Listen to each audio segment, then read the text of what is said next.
ये पूरी कहानी जिहड़ी है बहुत दर्दनाक कहानी है। ये प्रवासियों की कहानी है। कालजा खिंचिया गया कि सरकार कित्थे ही, गवर्नमेंट कित्थे ही कैप्टन अमरिंदर सिंह कित्थे ही चरणजीत चन्नी और ढेसी साहब ने कैप्टन अमरिंदर सिंह जी के नाल फोन ते गल कीती। उन्होंने घटो घट एक दर्जन बार ईमेल की कि कैप्टन साहब साडे राज दे विच देखो किड्डा वड्डा धक्का हो रहा। बजुर्ग की जमीन जिहड़ी है धक्के नाल गलत पेपरां दे नाल बंदे ने अपने नाल करा लिया। ये कैसी अदालत है, कैसी वकालत है, ये कैसी अदालत है, कैसी वकालत है। इंसाफ नहीं जिहड़ा एक झूठा गवाह जिहड़ा वो किद्दां सब कुछ बर्बाद कर दिंदा। और सरकारां किद्दां जिहड़ियां सरकारां दा प्रबंध जिहड़ा वो किद्दां लोक इंसाफ लैण लई तरफदे आ। ਅਸੀਂ ਸਰਦਾਰ ਹਰਨਾਮ ਸਿੰਘ ਦੀ ਜ਼ਮੀਨ ਛਡਾ ਕੇ ਦਾਂਗੇ। ਜੋ ਵੀ ਸਾਨੂੰ ਪੈਰਵਾਈ ਜਿਹੜੀ ਸਰਕਾਰੀ ਤੌਰ ਤੇ ਕਰਨੀ ਪਊਗੀ, ਜਾਤੀ ਤੌਰ ਤੇ ਕਰਨੀ ਪਊ, ਉਹਨਾਂ ਦਾ ਜ਼ਮੀਨ ਤੋਂ ਉਹਨਾਂ ਦਾ ਘਰ ਜਿਹੜਾ ਉਹ ਛਡਾ ਕੇ ਦਾਂਗੇ। ਤੇ ਮੈਂ ਬਾਹਰ ਬ੍ਰਦਰ ਨੂੰ ਫੋਨ ਕੀਤਾ, ਮੈਂ ਕਿਹਾ ਇੱਕ ਈਮੇਲ ਹੁਣ ਢੇਸੀ ਸਾਹਿਬ ਨੂੰ ਕਹਿ ਕੇ ਮੁੱਖ ਮੰਤਰੀ ਸਾਹਿਬ ਨੂੰ ਤੇ ਇੱਕ ਜਿਹੜੇ ਐਨਆਰਆਈ ਦੇ ਮੰਤਰੀ ਨੇ ਉਹਨਾਂ ਨੂੰ ਭੇਜੋ। ਤੇ ਉਹ ਆਈ ਤੇ ਸਾਨੂੰ ਦਿਨ ਨਹੀਂ ਜੀ ਘੰਟਿਆਂ ਦੇ ਵਿੱਚ ਰਿਜ਼ਲਟ ਮਿਲਿਆ। ਹੁਣ ਕਿਤੇ ਜ਼ਮੀਨ ਨਹੀਂ ਸਾਡੀ ਜਾਂਦੀ ਹੈਗੀ। ਜ਼ਮੀਨ ਸਿਰਫ ਮੈਨੂੰ ਤਾਂ ਇਹ ਭਰੋਸਾ ਹੈ ਕਿ ਸਿਰਫ ਸਾਡੀ ਜ਼ਮੀਨ ਨਹੀਂ, ਜਿੰਨੇ ਐਨਆਰਆਈਜ਼ ਨੇ ਹੁਣ ਉਹ ਬੇਫਿਕਰ ਹੋ ਸਕਦੇ ਨੇ ਕਿ ਸਾਡੀਆਂ ਜ਼ਮੀਨਾਂ ਪੰਜਾਬ 'ਚ ਸੁਰੱਖਿਅਤ ਨੇ। मैं उन्होंने बेनती करनी चाहूँगा, नुकताचीनी ना करो सर। नुकताचीनी करनी बहुत सौखी है। तुसी गल्लां बहुत करते हो, बहुत कहते हो बड़ा लम्मा चौड़ा बायोडाटा तुहाडा। सारा रोडे पिंड जाओ, इस पिंड के लोगों को माफी मांग के जाओ। और मैं धन्नवाद करदा यूके दे विच साडे पंजाबियां दा बहुत वड्डा नाम, बहुत वड्डे मानयोग मैंबर पार्लीमेंट धन मनजीत सिंह जी ढेसी, जिन्होंने केस मेरे मतलब जो नज़र दे विच लिआंदा, मैनूं ईमेल की, मान साहब नूं ईमेल की। क्या एक केस है रोडे पिंड दा, आ बंदे इन्हां विचारियां दी 17.5 एकड़ जमीन दबी गई और बजुर्ग जिहड़ा वो इसे हौके नाल उहदी मौत हो गई। और मैनूं जदों पता लगा तो 26 तरीक नूं जिहड़े NRI सम्मेलन कर रहे 26 तरीक नूं मोगे दे विच पहला केस मैं ही लाया। और पर मैनूं उदों तक ये नहीं पता कि बजुर्गों की डेथ हो गई। उन्होंने जो वीडियो वेखी तो रात मैनूं कॉल की कि जी बजुर्गों की डेथ हो गई। मेरा मन बहुत उदास होया। सरदार हरनाम सिंह, स्वर्गवासी हरनाम सिंह, यूके के रहने वाले, माता जसपाल कौर, आज जमीन है 17.5 किले जिहड़े ते कब्जा होया। आज जमीन की लड़ाई लड़ी जा रही है। ये 17.5 एकड़ जमीन है, बहुत महंगी जमीन है। और वो बंदे बेचारे सरदार हरनाम सिंह होनी इस जमीन से कब्जा होने करके हौके ना उन्होंने मौत हो गई। जिहड़ा मैनूं इत्थे खिंच के लै, मैनूं हरनाम सिंह की मौत इत्थे खिंच के लैके आई। मैं चाहुंदा नहीं कि पंजाब का कोई NRI देशा विदेशा बैठा अपनी जमीन जायदाद करके घर बार करके वो जमीन जायदाद से कब्जा हो जाए तो हौके ना मर जाए। मैं चाहता नहीं।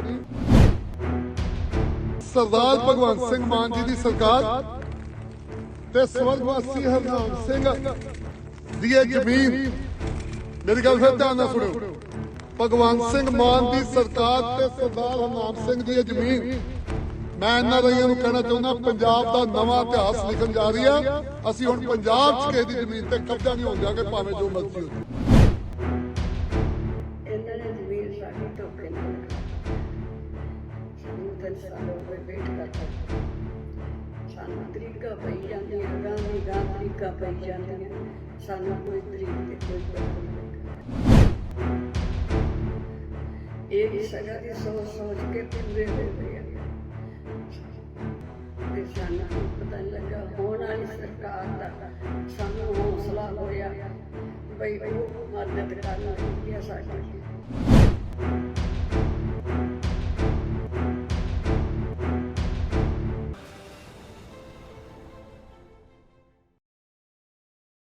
ਤੁਸੀਂ ਵੇਖ ਰਹੇ ਹੋ ਟੀਵੀ ਪੰਜਾਬੀ ਦੁਨੀਆ। ਅਸੀਂ ਅੱਜ ਇੱਕ ਸਪੈਸ਼ਲ ਪ੍ਰੋਗਰਾਮ ਲੈ ਕੇ ਤੁਹਾਡੀ ਸੇਵਾ 'ਚ ਹਾਜ਼ਰ ਹੋਏ ਹਾਂ ਜੀ। ਮੇਰੇ ਨਾਲ ਦੋ ਐਕਸਪਰਟ ਨੇ। ਡਾਕਟਰ ਇੰਦਰ ਮਾਂਧਰਾ ਨੂੰ ਮੇਰੇ ਦਰਸ਼ਕ ਜਾਣਦੇ ਨੇ, ਉਹ ਗਾਏ ਬਗਾਏ ਆਉਂਦੇ ਰਹਿੰਦੇ। ਗਲੋਬਲ ਪ੍ਰੋਗਰਾਮ ਵੀ ਇੱਕ ਅਸੀਂ ਤੁਹਾਡੀ ਸੇਵਾ 'ਚ ਪੇਸ਼ ਕਰਦੇ ਹਾਂ, ਦੁਨੀਆ ਭਰ ਦੇ ਜੋ ਕੁਝ ਚੱਲ ਰਿਹਾ ਉਹਦੇ ਉੱਤੇ ਗੱਲਬਾਤ ਕਰਦੇ ਹਾਂ। ਔਰ ਅੱਜ ਸਾਡੇ ਨਾਲ ਪੰਜਾਬ ਹਰਿਆਣਾ ਹਾਈ ਕੋਰਟ ਦੇ ਐਡਵੋਕੇਟ ਮਨਿੰਦਰ ਸਿੰਘ ਕਰਵਾਲ ਵੀ ਜੁੜੇ ਨੇ, ਜਿਹੜੇ ਕਿ NRI ਦੇ ਜਿਹੜੇ ਖਾਸ ਕਰਕੇ ਮਸਲੇ ਨੇ ਉਹਨਾਂ ਦਾ ਸਿੱਧਾ ਵਾਸਤਾ ਪੈਂਦਾ। ਵੈਸੇ ਉਹ ਬਠਿੰਡਾ 'ਚ ਵੀ ਪ੍ਰੈਕਟਿਸ ਕਰਦੇ ਆ। ਬਹੁਤ ਸਾਰੇ ਜਿਹੜੇ NRI ਆ ਉਹਨਾਂ ਦੇ ਬਹੁਤ ਸਾਰੇ ਕੇਸਿਸ ਜਿਹੜੇ ਆ ਉਹ ਸਾਡੀਆਂ ਕਚਹਿਰੀਆਂ 'ਚ ਨੇ। ਅਸੀਂ ਦੇਖ ਰਹੇ ਹਾਂ ਕਿ ਜਿਹੜੀ ਨਵੀਂ ਬਣੀ ਸਰਕਾਰ ਆ ਉਹਨਾਂ ਨੇ ਬੜੇ ਵੱਡੇ ਵਾਅਦੇ ਕੀਤੇ ਸੀ ਕਿ NRI ਦੀਆਂ ਸਾਰੀਆਂ ਸਮੱਸਿਆਵਾਂ ਦਾ ਅਸੀਂ ਹੱਲ ਕਰਾਂਗੇ, ਔਰ ਉਹ ਆਪਣੇ ਤੌਰ ਤੇ ਕਿਤੇ ਨਾ ਕਿਤੇ ਕੋਸ਼ਿਸ਼ ਕਰਦੇ ਨਜ਼ਰ ਵੀ ਆਉਂਦੇ ਆ। ਮੈਨੂੰ 2 ਦਿਨ ਪਹਿਲਾਂ ਡਾਕਟਰ ਇੰਦਰ ਮਾਨ ਦੱਸ ਰਹੇ ਸੀ ਕਿ ਮੋਗਾ ਵਿੱਚ ਜਦੋਂ ਮਿਲਣ ਜਾਂਦੇ ਆ ਮੰਤਰੀ ਤੇ ਲੋਕ ਉੱਥੇ ਉਹਨਾਂ ਨਾਲ ਆਪਣਾ ਦੁੱਖ ਪ੍ਰਗਟ ਕਰਦੇ ਹੋਏ ਭੁੱਬਾ ਮਾਰ ਕੇ ਰੋਂਦੇ ਵੀ ਆ ਕਿ ਸਾਡਾ ਇੱਥੇ ਬਹੁਤ ਬੁਰਾ ਹਾਲ ਹੈ। ਸਰਕਾਰਾਂ ਪਤਾ ਨਹੀਂ ਕਰਨਾ ਨਹੀਂ ਚਾਹੁੰਦੀਆਂ ਜਾਂ ਉਹਨਾਂ ਦੇ ਵੱਸ ਨਹੀਂ ਆ, ਉਹਨਾਂ ਕੋਲ ਹੁੰਦਾ ਨਹੀਂ ਆ। ਸੋ ਇਹ ਸਾਰੇ ਜਿਹੜੇ ਮਸਲੇ ਆ ਇਹ ਕਿੱਦਾਂ ਪੰਜਾਬ 'ਚ ਇਸ ਵੇਲੇ ਚੱਲ ਰਿਹਾ, ਇਹਦੇ ਬਾਰੇ ਗੱਲਬਾਤ ਕਰਾਂਗੇ। ਸੋ ਮੈਂ ਪਹਿਲਾਂ ਆਪਣੇ ਦੋਨੋਂ ਹੀ ਮਹਿਮਾਨਾਂ ਦਾ ਸਵਾਗਤ ਕਰਦੇ। ਡਾਕਟਰ ਸਾਹਿਬ ਤੁਹਾਡਾ ਤੇ ਸਵਾਗਤ ਹੈ ਜੀ, ਤੇ ਐਡਵੋਕੇਟ ਸਾਹਿਬ ਤੁਹਾਡਾ ਵੀ ਸਵਾਗਤ ਜੀ ਆਇਆਂ ਨੂੰ, ਤੁਸੀਂ ਸਾਡੇ ਨਾਲ ਪਹਿਲੀ ਵਾਰ ਜੁੜੇ ਹੋ। ਥੈਂਕ ਯੂ ਜੀ, ਧੰਨਵਾਦ ਜੀ, ਥੈਂਕ ਯੂ। ਅੱਛਾ ਡਾਕਟਰ ਇੰਦਰ ਮਾਨ ਇਹਨਾਂ ਨੇ ਤੇ ਤਾਜ਼ਾ ਇਸ ਸਰਕਾਰ ਦੇ ਦੌਰ ਵਿੱਚ ਵੀ ਆਪਣੇ ਨਿੱਜੀ ਮਸਲਿਆਂ 'ਚ ਵੀ ਔਰ NRI ਦੇ ਬਹੁਤ ਸਾਰੇ ਮਸਲਿਆਂ ਬਾਰੇ ਵੀ ਡੂੰਘੀ ਜਾਣਕਾਰੀ ਰੱਖਦੇ ਆ। ਇਹ ਸਬਜੈਕਟ ਐਕਸਪਰਟ ਵੀ ਨੇ ਔਰ ਸਰਕਾਰ ਨੂੰ ਇਹਨਾਂ ਨੇ ਬਹੁਤ ਸਾਰੀਆਂ ਚੀਜ਼ਾਂ NRI ਦੀਆਂ ਜਿਹੜੀਆਂ ਮੁਸ਼ਕਲਾਂ ਨੇ ਉਹਨਾਂ ਤੋਂ ਜਾਣੂ ਵੀ ਕਰਵਾਇਆ। ਪਰ ਜਿਹੜਾ ਇਹ 2 ਮਹੀਨੇ 1.5 ਮਹੀਨਾ ਉੱਥੇ ਕੱਟ ਕੇ ਆਏ ਔਰ ਜਿਹੜੇ ਮਸਲਿਆਂ ਨੂੰ ਇਹਨਾਂ ਦਾ ਸਾਹਮਣਾ ਕੀਤਾ ਉਹ ਸਰਕਾਰ ਤੱਕ ਪਹੁੰਚੇ ਵੀ, ਪਰ ਹੋਇਆ ਕੁਛ ਨਹੀਂ। ਬਹੁਤ ਉਮੀਦਾਂ ਨਵੀਂ ਸਰਕਾਰ ਕੋਲੋਂ ਲੋਕਾਂ ਨੂੰ ਬਣੀਆਂ ਸੀ। ਡਾਕਟਰ ਸਾਹਿਬ ਤੁਹਾਡਾ ਜੇ ਵੀ ਫਰੇਮ ਠੀਕ ਵੀ ਥੋੜਾ ਜਿਹਾ ਰਾਈਟ ਸਾਈਡ ਨੂੰ ਹੋ ਜਾਓ ਤੁਸੀਂ ਜੀ। ਤੁਸੀਂ ਇੱਕ ਨਾ ਥੋੜੀ ਵੋਲਿਊਮ ਇਨਕਰੀਜ਼ ਕਰੋ ਜੀ, ਸਾਡੇ ਕੋਲੇ ਵੋਲਿਊਮ ਘੱਟ ਆ। ਜੀ ਸੋ ਡਾਕਟਰ ਸਾਹਿਬ ਦੇ ਮਤਲਬ ਨਿੱਜੀ ਤੌਰ ਤੇ ਵੀ ਹੰਡਾਇਆ ਸਾਰਾ ਕੁਝ, ਤੇ ਕਿਉਂਕਿ ਇਹ ਮਸਲਿਆਂ ਦੇ ਬਾਰੇ ਬਹੁਤ ਬਾਖੂਬੀ ਜਾਣਕਾਰੀ ਰੱਖਦੇ ਆ, ਤੇ ਜਿਹੜਾ ਬੰਦਾ ਚੀਜ਼ਾਂ ਨੂੰ ਸਮਝਦਾ ਹੋਵੇ ਜਾਣਦਾ ਹੋਵੇ ਉਹਦੇ ਲਈ ਫਿਰ ਇਹ ਜਿਹੜਾ ਵਰਤਾਰਾ ਉਹ ਅਸਹਿ ਹੋ ਜਾਂਦਾ ਕਿਸੇ ਨਾ ਤਰ੍ਹਾਂ। ਜਿਹੜਾ ਆਮ ਵਿਅਕਤੀ ਆ ਉਹ ਇੰਨਾ ਕੁ ਵਿੱਚ ਯੂਜ਼ਡ ਟੂ ਆਉਂਦਾ ਨੂੰ ਲੱਗਦਾ ਕਿ ਇਹ ਤੇ ਹੋਣਾ ਹੀ ਹੈ ਜੀ, ਤੇ ਜਿਹੜਾ ਕੋਈ ਚੇਤਨ ਵਿਅਕਤੀ ਆ ਉਹਦੇ ਵਾਸਤੇ ਇਹ ਵਰਤਾਰਾ ਬੜਾ ਦੁਖਦਾਈ ਹੁੰਦਾ। ਡਾਕਟਰ ਸਾਹਿਬ ਨਾਲ ਮੇਰੀ ਗਾਏ ਬਗਾਏ ਗੱਲ ਹੁੰਦੀ ਰਹਿੰਦੀ ਆ, ਤੇ ਜਿਸ ਤਰੀਕੇ ਨਾਲ ਇਹ ਦੇਖਦੇ ਨੇ ਕਿ ਸਰਕਾਰਾਂ ਕਰਨਾ ਚਾਹੁੰਦੀਆਂ ਹੋਣ ਦੇ ਬਾਵਜੂਦ ਵੀ ਕੁਝ ਹੁੰਦਾ ਨਹੀਂ, ਉਹਦੇ ਬਾਰੇ ਅਸੀਂ ਸਾਰੀ ਗੱਲਬਾਤ ਕਰਾਂਗੇ ਤੇ ਕਿਹੜੇ ਮਸਲੇ ਉਹ ਵੀ ਗੱਲ ਕਰਾਂਗੇ। ਡਾਕਟਰ ਇੰਦਰ ਨਾਲ ਤੁਸੀਂ ਸ਼ੁਰੂ ਕਰ ਲਓ ਕਿ ਕਿਸ ਤਰ੍ਹਾਂ ਦੇ ਹਾਲਾਤ ਨੂੰ ਅਸੀਂ ਜਿਹੜਾ NRI ਆ ਉਹ ਸਾਹਮਣਾ ਕਰ ਰਹੇ। ਦੇਖੋ ਜੀ, ਜਿਵੇਂ ਆਪਾਂ ਪਹਿਲਾਂ ਕਈ ਸ਼ੋਅ ਕੀਤੇ ਨੇ, ਗੱਲਬਾਤ ਹੋਈ ਹੈ, ਡਿਸਕਸ਼ਨ ਹੋਈ ਹੈ, ਈਵਨ ਮੈਂ ਇੰਡੀਆ ਵਿਜ਼ਿਟ ਵੀ ਕਰਕੇ ਆਇਆ। ਆਪਾਂ ਸਾਰੀਆਂ ਗੱਲਾਂ ਬਾਤਾਂ ਜਿਹੜੀਆਂ ਹੈਗੀਆਂ ਮਤਲਬ ਦਰਸ਼ਕਾਂ ਦੇ ਸਾਹਮਣੇ ਰੱਖੀਆਂ। ਉਹਨਾਂ ਨੂੰ ਖੁਦ ਦੇ ਐਕਸਪੀਰੀਅੰਸ ਵੀ ਹੈਗੇ ਨੇ ਕਿ ਉਹ ਪੰਜਾਬ ਦੇ ਵਿੱਚ ਕਿਹੋ ਜਿਹਾ ਮਾਹੌਲ ਹੈ ਤੇ ਕੀ ਹੋ ਰਿਹਾ ਹੈ। ਤੇ ਈਵਨ ਗਵਰਨਮੈਂਟ ਚੇਂਜ ਹੋਣ ਤੋਂ ਬਾਅਦ ਕੁਝ ਹੋਪ ਸੀਗੀ ਕਿ ਸ਼ਾਇਦ ਜਿਹੜੇ NRIs ਹੈਗੇ ਨੇ ਇਹਨਾਂ ਨੇ ਸਪੋਰਟ ਕੀਤਾ ਉਸਨੂੰ, ਪਾਰਟੀ ਨੂੰ ਸਪੈਸੀਫਿਕਲੀ, ਤਾਂ ਸ਼ਾਇਦ ਕੁਛ ਨਾ ਕੁਛ ਉਹਨਾਂ ਲਈ ਮਤਲਬ ਬਿਹਤਰ ਹੋਏਗਾ। ਤੇ ਪਰ ਮੈਂ 2 ਮਹੀਨੇ ਉੱਥੇ ਟਾਈਮ ਲਗਾਇਆ, ਮੈਂ ਦੇਖਿਆ ਕਿ ਬਹੁਤ ਸਾਰੇ ਮਸਲੇ ਨੇ NRIs ਦੇ ਜਿਹੜੇ ਸਟਿਲ ਉੱਥੇ ਪੈਂਡਿੰਗ ਨੇ, ਹੈਂਗਿੰਗ ਨੇ।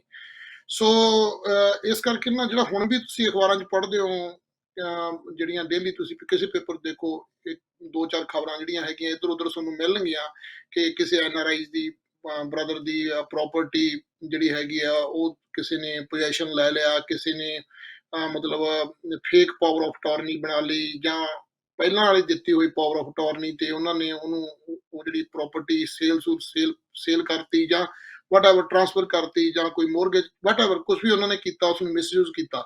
ਸੋ ਫਿਰ ਜਿਹੜਾ ਹੈਗਾ ਲੜਕੀਆਂ ਦੇ ਉਹ ਵਿਆਹ ਕਰਾ ਕੇ ਇੱਥੇ ਲੜਕੇ ਉਹ ਛੱਡ ਆਉਂਦੇ ਆ, ਇੱਧਰ ਆ ਜਾਂਦੇ ਆ, ਜਾਂ ਫੇਕ ਮੈਰਿਜ ਉੱਥੇ ਹੁੰਦੀਆਂ ਹੈਗੀਆਂ ਇੰਡੀਆ ਦੇ ਵਿੱਚ ਵੀ, ਉਹ ਵੀ ਮਸਲੇ ਬੜੇ ਗੰਭੀਰ ਨੇ। ਤੇ ਜਿਹੜਾ ਇਹ ਗਵਰਨਮੈਂਟ ਹੈ ਇਹ ਵਿਲਿੰਗਨੈਸ ਤਾਂ ਦਿਖਾ ਰਹੀ ਹੈ ਸ਼ਾਇਦ ਕਿ ਅਸੀਂ ਕੁਝ ਕਰਨਾ ਹੈ, ਤੇ ਪਰ ਬਹੁਤਾ ਕੁਝ ਜਿਹੜਾ ਲੀਗਲ ਲੈਵਲ ਤੇ ਹੈਗਾ ਉਹ ਆਪਾਂ ਇਹ ਐਡਵੋਕੇਟ ਸਾਹਿਬ ਤੋਂ ਪੁੱਛਾਂਗੇ ਅੱਜ ਤੇ ਕਿ ਬਹੁਤੀਆਂ ਗੱਲਾਂ ਜਿਹੜੀਆਂ ਹੈਗੀਆਂ, ਇੱਕ ਤਾਂ NRI ਐਕਟ ਹੈ ਨਹੀਂ ਸਟਿਲ ਪੰਜਾਬ 'ਚ, ਠੀਕ ਹੈ। ਇਹ ਬੜੀ ਵੱਡੀ ਇੱਕ ਮਤਲਬ ਤਰਾਸਦੀ ਹੈ ਕਿ NRI ਬ੍ਰਦਰ ਅੱਜ ਤੱਕ ਮਤਲਬ 90 ਤੋਂ ਲੱਗੇ ਹੋਏ ਆ ਸਰਕਾਰਾਂ ਦੇ ਪਿੱਛੇ, ਤੇ ਉਹ ਇੱਕ ਐਕਟ ਬਣਾਉਣ ਦੀ, ਈਵਨ ਮਹਾਸਭਾ ਵੀ ਬਣੀ ਹੋਈ ਹੈ, ਆਪਣੀ NRI ਸਭਾ ਬਣੀ ਹੋਈ ਹੈ ਜਲੰਧਰ 'ਚ, ਤੇ ਉਹਨਾਂ ਨੇ ਇੱਕ ਐਕਟ ਨਹੀਂ ਬਣਵਾ ਸਕੇ ਆਪਣੇ ਲਈ, ਜਿੱਥੋਂ ਕਿ ਕੋਰਟ ਸਿਸਟਮ, ਲੀਗਲ ਸਿਸਟਮ ਨੂੰ ਸਰਕੂਲਰ ਜਾਰੀ ਹੋਣ ਤਾਂ ਉਸ ਐਕਟ ਦੇ ਆਧਾਰ ਤੇ ਉਹ ਜਿਹੜੇ ਕੰਮ ਕਰਨ, ਮਤਲਬ ਕੋਰਟ ਜਾਂ ਜੁਡੀਸ਼ੀਅਲ ਸਿਸਟਮ, ਤੇ ਸੋ ਇਸ ਕਿਸਮ ਦਾ ਨਹੀਂ ਹੋ ਸਕਿਆ। ਬਟ ਜਿਹੜਾ ਐਗਜ਼ਿਸਟਿੰਗ ਸਿਸਟਮ ਹੈ ਉੱਥੇ, ਤਾਂ ਉਹ ਐਗਜ਼ਿਸਟਿੰਗ ਸਿਸਟਮ ਕਿਤੇ ਥੋੜਾ ਜਿਹਾ NRI ਸਪੈਸੀਫਿਕ ਕੀਤਾ ਗਿਆ, ਕਿ ਥੋੜਾ ਕਿਤੇ ਰਾਹਤ ਦਿੱਤੀ ਗਈ ਆ, ਅਦਰਵਾਈਜ਼ ਉਹਦੇ ਵਿੱਚ ਉਹੀ ਪ੍ਰੋਸੀਜਰ ਹੈਗਾ ਜਿਹੜਾ ਕਿ ਉੱਥੋਂ ਦੇ ਕਾਮਨ ਮੈਨ ਤੇ ਲਾਗੂ ਹੁੰਦਾ।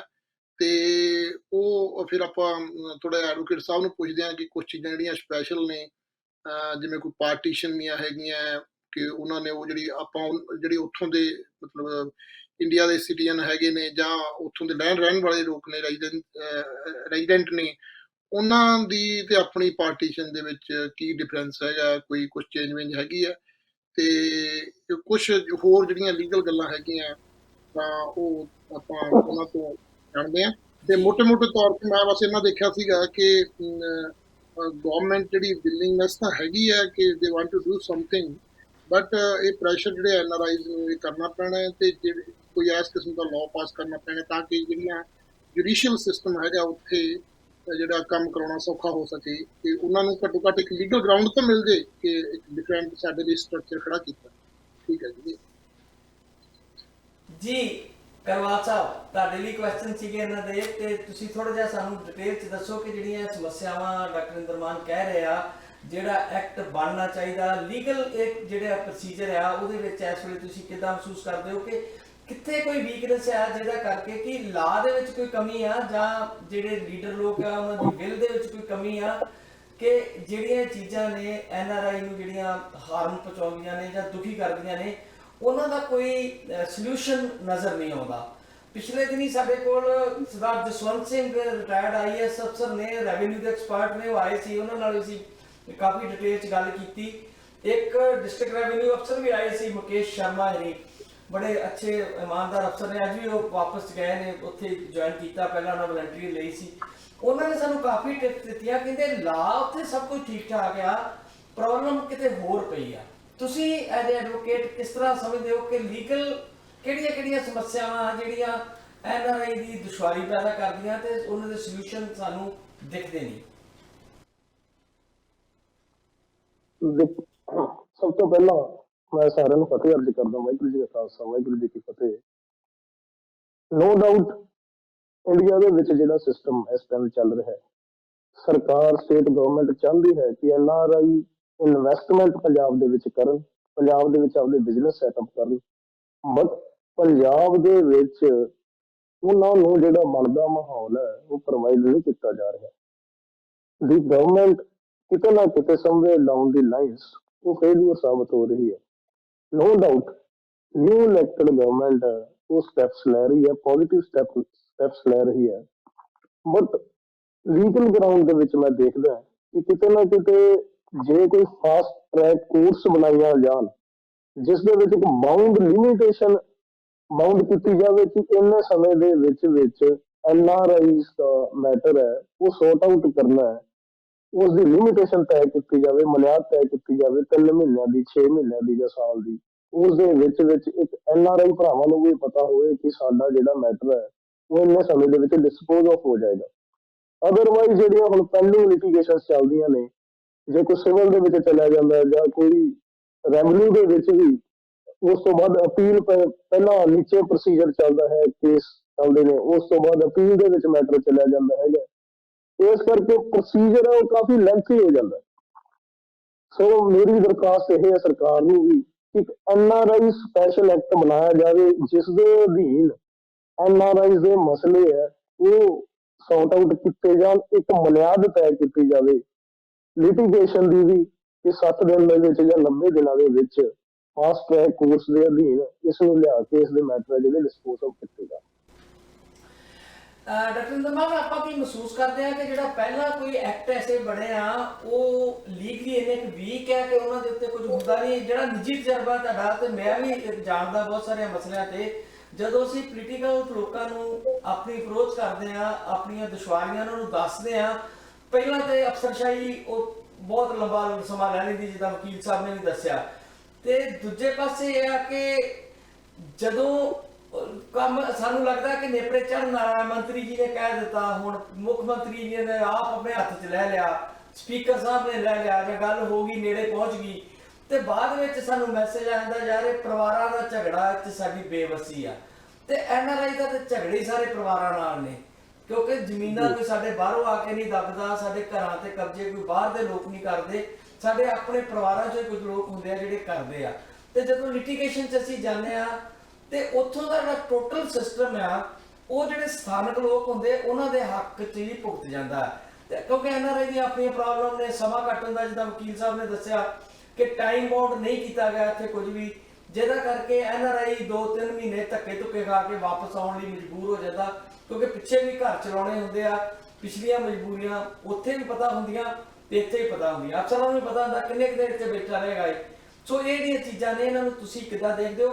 ਤੇ ਵਕੀਲ ਸਾਹਿਬ, ਅਗਰ ਤੁਸੀਂ ਜੇ ਆਪਣੇ ਫੋਨ ਨੂੰ ਹੌਰੀਜ਼ੌਂਟਲ ਪੋਜੀਸ਼ਨ 'ਚ ਰੱਖ ਲਓ ਜਿੱਦਾਂ ਸਾਡੇ ਆ, ਤੇ ਤੁਹਾਡੀ ਤਸਵੀਰ ਪ੍ਰੋਪਰ ਜਦੋਂ ਮੈਂ ਇਕੱਲਿਆਂ ਨੂੰ ਪਾਉਣਾ ਆ ਜਾਂਦੀ ਆ, ਜਦੋਂ ਇੰਦਰਮਾਨ ਗੱਲ ਕਰ ਰਹੇ ਤੁਸੀਂ ਉਹਨੂੰ ਵਰਟੀਕਲ ਕਰ ਲਓ ਤੇ ਹੋਰ ਵੀ ਜਿਹੜਾ ਉਹ ਠੀਕ ਰਹੂਗਾ ਜੀ। ਹਾਂਜੀ, ਬਿਲਕੁਲ ਜੀ। ਮਤਲਬ ਇਹ ਗੱਲ ਹੈਗੀ ਆ ਕਿ ਜਿਹੜਾ ਵਰਕ ਹੈ ਆਲਰੇਡੀ, ਉਹ ਜਿਹੜੀ ਐਕਟ ਦੀ ਕਮੀ ਕਰਕੇ ਡੈਲੀਗੇਟ ਕੀਤਾ ਜਾ ਰਿਹਾ one person to another person to another person, ਤੇ ਉਹ ਜਿਹੜਾ ਹੈਗਾ ਜਦੋਂ ਤੱਕ ਉਹ ਬਿਊਰੋਕ੍ਰੇਸੀ ਤੱਕ ਪਹੁੰਚਦੀ ਹੈ ਗੱਲਬਾਤ, ਤੇ ਉਦੋਂ ਤੱਕ ਫਿਰ ਜੇ ਤਾਂ ਕੋਈ ਕਿਸੇ ਦੀ ਅਪਰੋਚ ਹੈਗੀ ਆ ਉਹਦਾ ਥੋੜਾ ਬਹੁਤਾ ਕੰਮ ਹੋ ਜਾਂਦਾ, ਅਦਰਵਾਈਜ਼ ਉਹਨੂੰ ਉਹ ਕੰਟੀਨਿਊਟੀ ਭਾਲਦਾ ਹੈਗਾ ਕਿ ਤੁਸੀਂ ਅਗੇਨ ਉਹਨਾਂ ਕੋਲ ਦਾ ਜਾਓ, ਫਿਰ ਉਹਨਾਂ ਨਾਲ ਗੱਲਬਾਤ ਕਰੋ, ਫਿਰ ਕਾਲ ਕਰਵਾਓ, ਫਿਰ ਤੁਸੀਂ ਉਹਨੂੰ ਪਰਸਿਊ ਕਰੋ। ਤੇ ਸੋ ਸਾਰਾ ਸਿਸਟਮ ਜਿਹੜਾ ਹੈਗਾ ਇਸ ਕਿਸਮ ਨਾਲ ਚੱਲ ਰਿਹਾ। ਤੇ ਸੋ ਜੇ ਕੋਈ ਪ੍ਰੋਪਰ ਲੀਗਲ ਸਟਰਕਚਰ ਬਣ ਜਾਂਦਾ ਹੈ, ਜਿਵੇਂ ਕਿ ਐਡਵੋਕੇਟ ਸਾਹਿਬ ਨੇ ਕਿਹਾ ਕਿ ਉੱਥੇ ਜਿਹੜਾ ਹੈਗਾ ਉਸ ਕਿਸਮ ਦਾ ਟਾਈਮ ਬਾਉਂਡ, ਜੇ ਇਨੈਕਟਮੈਂਟ ਹੁੰਦੀ ਹੈ ਤਾਂ ਟਾਈਮ ਬਾਉਂਡ ਜਿਹੜੀਆਂ ਟਾਸਕ ਹੈਗੀਆਂ ਉਹ ਕੋਰਟ ਦੇ ਵਿੱਚ ਚੱਲਦੀਆਂ ਹੈਗੀਆਂ, ਤਾਂ ਜਿਹੜੇ NRIs ਆਪਣੇ ਕਮਿਊਨਿਟੀ ਦੇ ਬੰਦੇ ਉੱਥੇ ਜਾਂਦੇ ਨੇ, ਤਾਂ ਉੱਥੇ ਜਾ ਕੇ ਜਿਹੜਾ ਉਹਨਾਂ ਕੋਲ ਲਿਮਿਟਡ ਟਾਈਮ ਹੁੰਦਾ ਉਹਦੇ ਵਿੱਚ ਆਪਣੇ ਜਿਹੜੇ ਮਸਲੇ ਆ ਉਹਨਾਂ ਨੂੰ ਸੌਰਟ ਆਊਟ ਕਰਵਾ ਸਕਣ, ਉਹਨਾਂ ਨੂੰ ਪ੍ਰੋਪਰ ਤਰੀਕੇ ਨਾਲ ਉਹਨਾਂ ਦਾ ਸੋਲੂਸ਼ਨ ਕਰਵਾਇਆ ਜਾ ਸਕੇ। ਤੇ ਪਰ ਥੋੜਾ ਕੁਝ ਸਿਸਟਮ ਉੱਥੇ ਹੈਗਾ ਵੀ ਹੈ, ਪਰ ਉਹ ਅਜੇ ਸਟਿਲ ਲੈਂਥੀ ਹੈ। ਤੇ ਜਿਵੇਂ ਕਿ ਇਹ ਕੁਝ ਪਾਰਟੀਸ਼ਨ ਦਾ ਹੈਗਾ, ਜਿਹੜਾ ਉਹ ਮੇਰੇ ਖਿਆਲ ਉਹ ਕਹਿੰਦੇ ਆ ਕੁਝ ਚੇਂਜ ਵੀ ਕਰਨ ਲੱਗੇ ਆ, ਹੁਣ ਕਹਿ ਰਹੇ ਆ ਕਿ ਅਸੀਂ ਇਸ ਨੂੰ ਚੇਂਜ ਕਰਾਂਗੇ। ਤੇ ਇੱਕ ਦੋ ਸੋਲੂਸ਼ਨ ਵੀ ਆਏ ਸੀਗੇ ਪਹਿਲਾਂ, ਸੋਲੂਸ਼ਨ ਜਿਹੜੇ ਸੀਗੇ ਉਹ ਮਤਲਬ suggestion C, sorry not solution but suggestion ਸੀਗੇ। ਪਾਰਟੀਸ਼ਨ ਤੋਂ ਤੁਹਾਡਾ ਭਾਵ ਜ਼ਮੀਨਾਂ ਦੀ ਤਕਸੀਮ ਦੀ ਗੱਲ ਹੈ, ਜਿਹੜੀ ਪਰਿਵਾਰਾਂ 'ਚ ਤਕਸੀਮ ਹੋਣੀ ਹੁੰਦੀ ਹੈ? ਹਾਂ, ਪਾਰਟੀਸ਼ਨ ਦੀ ਗੱਲ ਹੈਗੀ ਆ। ਉਹ ਆਪਾਂ ਸ਼ਬਦ ਤਕਸੀਮ ਵਰਤਿਆ ਜਾਂਦਾ ਨਾ ਸਾਡੇ ਉੱਤੇ, ਜਿਹੜੇ ਰੈਵਨਿਊ ਦੀ ਹਾਂ ਲੈਂਗੁਏਜ ਤਕਸੀਮ ਵਰਤਿਆ ਜਾਂਦਾ, ਉਹ ਆਪਾਂ ਐਡਵੋਕੇਟ ਸਾਹਿਬ ਨੂੰ ਪੁੱਛਾਂਗੇ ਡਿਟੇਲ 'ਚ। ਪਰ ਜਿਹੜਾ ਮੈਂ ਜਿੱਥੋਂ ਤੱਕ ਉੱਥੇ ਦੇਖਿਆ ਸੀਗਾ ਕਿ ਦੋ ਤਰੀਕੇ ਨਾਲ ਮਤਲਬ ਜਿਹੜੇ ਸੁਜੈਸ਼ਨ ਦਿੱਤੇ ਗਏ ਸੀ ਜਾਂ ਰਿਕਮੈਂਡੇਸ਼ਨ ਸੀਗੀਆਂ, ਜਿਹੜੇ ਐਜੂਕੇਟਡ ਬੰਦੇ ਹੈਗੇ ਆ ਜਾਂ ਲੀਗਲ ਮਾਹਰ ਹੈਗੇ ਨੇ, ਉਹਨਾਂ ਦੀਆਂ ਸੀਗੀਆਂ ਕਿ ਇੱਕ ਤਾਂ ਤੁਸੀਂ ਜਿਹੜੀ ਉਹਨਾਂ ਦੀ NRIs ਦੀ ਜ਼ਮੀਨ ਹੈਗੀ ਆ ਉਹਦੀ ਜਿਹੜੀ ਕਸਟਡੀ ਹੈਗੀ ਆ ਉਹ ਗਵਰਨਮੈਂਟ ਉਹਨਾਂ ਦੀ ਐਬਸੈਂਸ ਦੇ ਵਿੱਚ ਲੈ ਲੇ, ਉਹਦੀ ਕਸਟੋਡੀਅਨ ਗਵਰਨਮੈਂਟ ਬਣ ਜੇ, ਪੰਜਾਬ ਗਵਰਨਮੈਂਟ ਖਾਸ ਕਰਕੇ, ਕਿ ਉਹਦਾ ਜਿਹੜੀ ਉਹਦੀ ਗਰਦੌਰੀ ਆਟੋਮੈਟਿਕ ਜਿਹੜੀ ਉਹ ਪੰਜਾਬ ਗਵਰਨਮੈਂਟ ਦੇ ਨਾਂ ਤੇ ਤਬਦੀਲ ਹੋ ਜੇ, ਤੇ ਉਸ ਤੋਂ ਬਾਅਦ ਜਿਹੜਾ ਹੈਗਾ ਉਹਦੀ ਕੋਈ ਜਿਹੜੀ ਪੋਜੈਸ਼ਨ ਹੈ ਕਿਤੇ ਹੋਰ ਚੇਂਜ ਨਾ ਹੋਵੇ। ਤੇ ਇੱਕ ਤਾਂ ਇਹ ਸਿਚੁਏਸ਼ਨ ਸੀਗਾ। ਦੂਸਰਾ ਸੀਗਾ ਕਿ ਐਕਟ ਬਣਾਇਆ ਜਾਵੇ, ਕਿ ਸਪੈਸ਼ਲ ਇੱਕ ਇਸ ਕਿਸਮ ਦਾ ਐਕਟ ਬਣਾ ਦਿੱਤਾ ਜਾਵੇ ਰਾਜਸਥਾਨ ਦੀ ਤਰਜ਼ ਤੇ, ਕਿ ਜਿਹੜੀ ਉਹਦੀ ਪੋਜੈਸ਼ਨ ਹੈਗਾ ਜਾਂ ਗਿਰਦਾਵਰੀ ਜਿਹਨੂੰ ਕਹਿੰਦੇ ਆ ਉਹ ਉਹਦੀ ਮਾਲਕੀ ਦੇ ਨਾਲ ਹੀ ਚੱਲੇ, ਤੇ ਉਹ ਜਿਹੜੀ ਹੈਗੀ ਕਿ ਚੇਂਜ ਨਾ ਹੋਵੇ। ਹੁਣ ਪੰਜਾਬ ਦੇ ਵਿੱਚ 60-70% ਝਗੜੇ ਇਹੋ ਜਿਹੇ ਹੈਗੇ ਜਿਹਦੇ ਵਿੱਚ ਮਾਲਕ ਕੋਈ ਹੋਰ ਹੈ ਤੇ ਪੋਜੈਸ਼ਨ ਕਿਸੇ ਦਾ ਹੋਰ ਹੈ। ਈਵਨ NRI ਦੇ ਕੇਸ ਜਿਹੜੇ ਉਹ ਇਸੇ ਕਰਕੇ ਜਿਹੜੇ ਹੈਂਗਿੰਗ ਨੇ ਕਿ ਉਹਨਾਂ ਦਾ ਕੋਈ ਮਾਲਕੀ ਹੈ, ਪੋਜੈਸ਼ਨ ਕੋਈ ਇੱਥੇ ਕੋਈ ਹੋਰ ਨਹੀਂ ਬੈਠਾ। ਮੋਸਟ ਆਫ ਹਰ ਤੀਸਰੇ ਘਰ ਦੀ ਕਹਾਣੀ ਹੈ ਇੱਥੇ NRI ਦੀ, ਕਿ ਉਹਨਾਂ ਦੀ ਜਿਹੜੀ ਪੋਜੈਸ਼ਨ ਹੈ ਉਹ ਉਹਨਾਂ ਦੇ ਸਕੇ ਸੰਬੰਧੀਆਂ ਨੇ, ਜਿਵੇਂ ਤੁਸੀਂ ਕਿਹਾ ਉਹਨਾਂ ਦੇ ਭੈਣ ਭਾਈਆਂ ਨੇ ਜਾਂ ਰਿਸ਼ਤੇਦਾਰਾਂ ਨੇ ਤੇ ਜਾਂ ਨੇਬਰ ਗੁਆਂਢੀਆਂ ਨੇ, ਉਹ ਜਿਹੜੇ ਉਹਨਾਂ ਦੀ ਪ੍ਰੋਪਰਟੀ ਹੈ ਜਾਂ ਉਹਨਾਂ ਦੇ ਕੋਠੀਆਂ ਹੈਗੀਆਂ, ਘਰ ਨੇ ਕਿਤੇ, ਉਹ ਸਾਰੇ ਜਿਹੜੇ ਹੈਗੇ ਆ ਪੋਜੈਸ਼ਨ ਦੇ ਵਿੱਚ ਲਏ ਹੋਏ ਨੇ ਤੇ ਉਹਨਾਂ ਲਈ ਕੋਈ ਸਟਰੋਂਗ ਐਕਸ਼ਨ ਦੀ ਜ਼ਰੂਰਤ ਹੈਗੀ ਹੈ। ਤੇ ਇਹ ਪਾਰਟੀਸ਼ਨ ਬਾਰੇ ਥੋੜਾ ਜਿਹਾ ਡਿਟੇਲ ਮਤਲਬ ਐਡਵੋਕੇਟ ਸਾਹਿਬ ਮਤਲਬ ਥੋੜਾ ਦੱਸ ਸਕਦੇ ਨੇ ਤੇ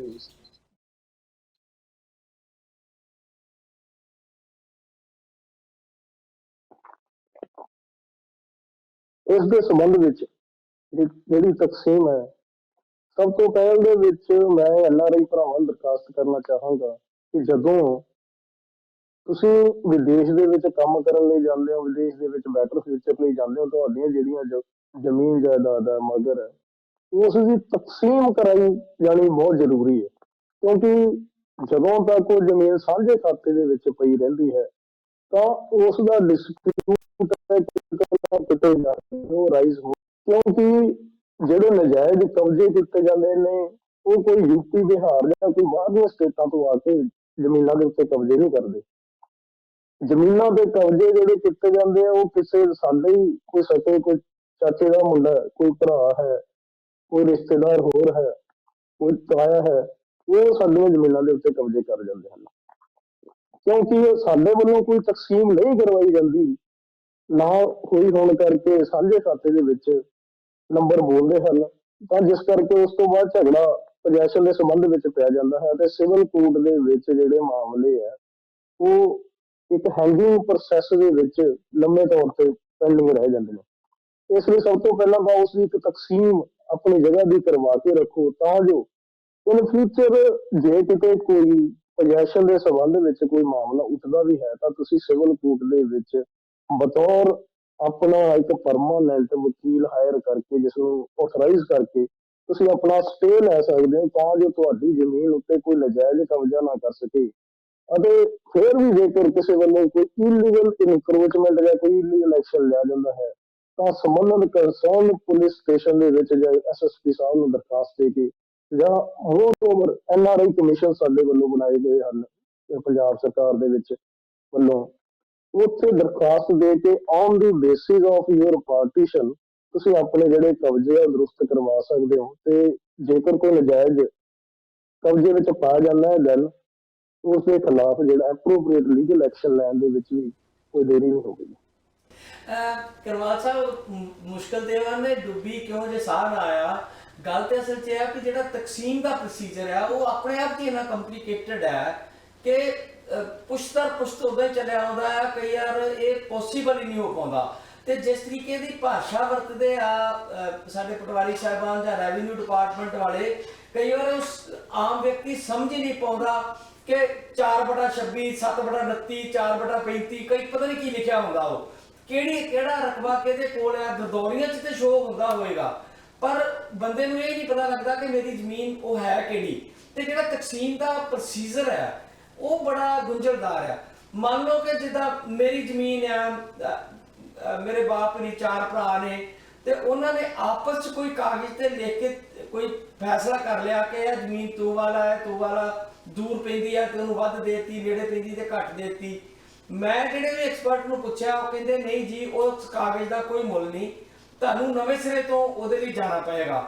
ਅੱਜ ਦੇ ਸਮੇਂ ਦੇ ਵਿੱਚ ਪ੍ਰੋਬਲਮ ਇਹ ਆ ਕਿ ਜੇ 4 ਭਰਾ ਨੇ, ਚਾਰਾਂ ਦੇ 2-2 4-4 ਪੁੱਤਰ ਹੈ, ਕੋਈ ਕੈਨੇਡਾ ਬੈਠਾ, ਕੋਈ ਸਿੰਗਾਪੁਰ ਬੈਠਾ, ਕੋਈ ਆਸਟ੍ਰੇਲੀਆ ਬੈਠਾ, ਉਹ ਸਾਰੇ ਪਰਿਵਾਰ ਨੂੰ ਇਕੱਠਿਆ ਕਰਕੇ ਤਹਿਸੀਲਦਾਰ ਦੇ ਸਾਹਮਣੇ ਪੇਸ਼ ਕਰਨਾ ਹੀ ਆਪਣੇ ਆਪ 'ਚ ਇੱਕ ਵੱਡੀ ਸਮੱਸਿਆ ਹੈ।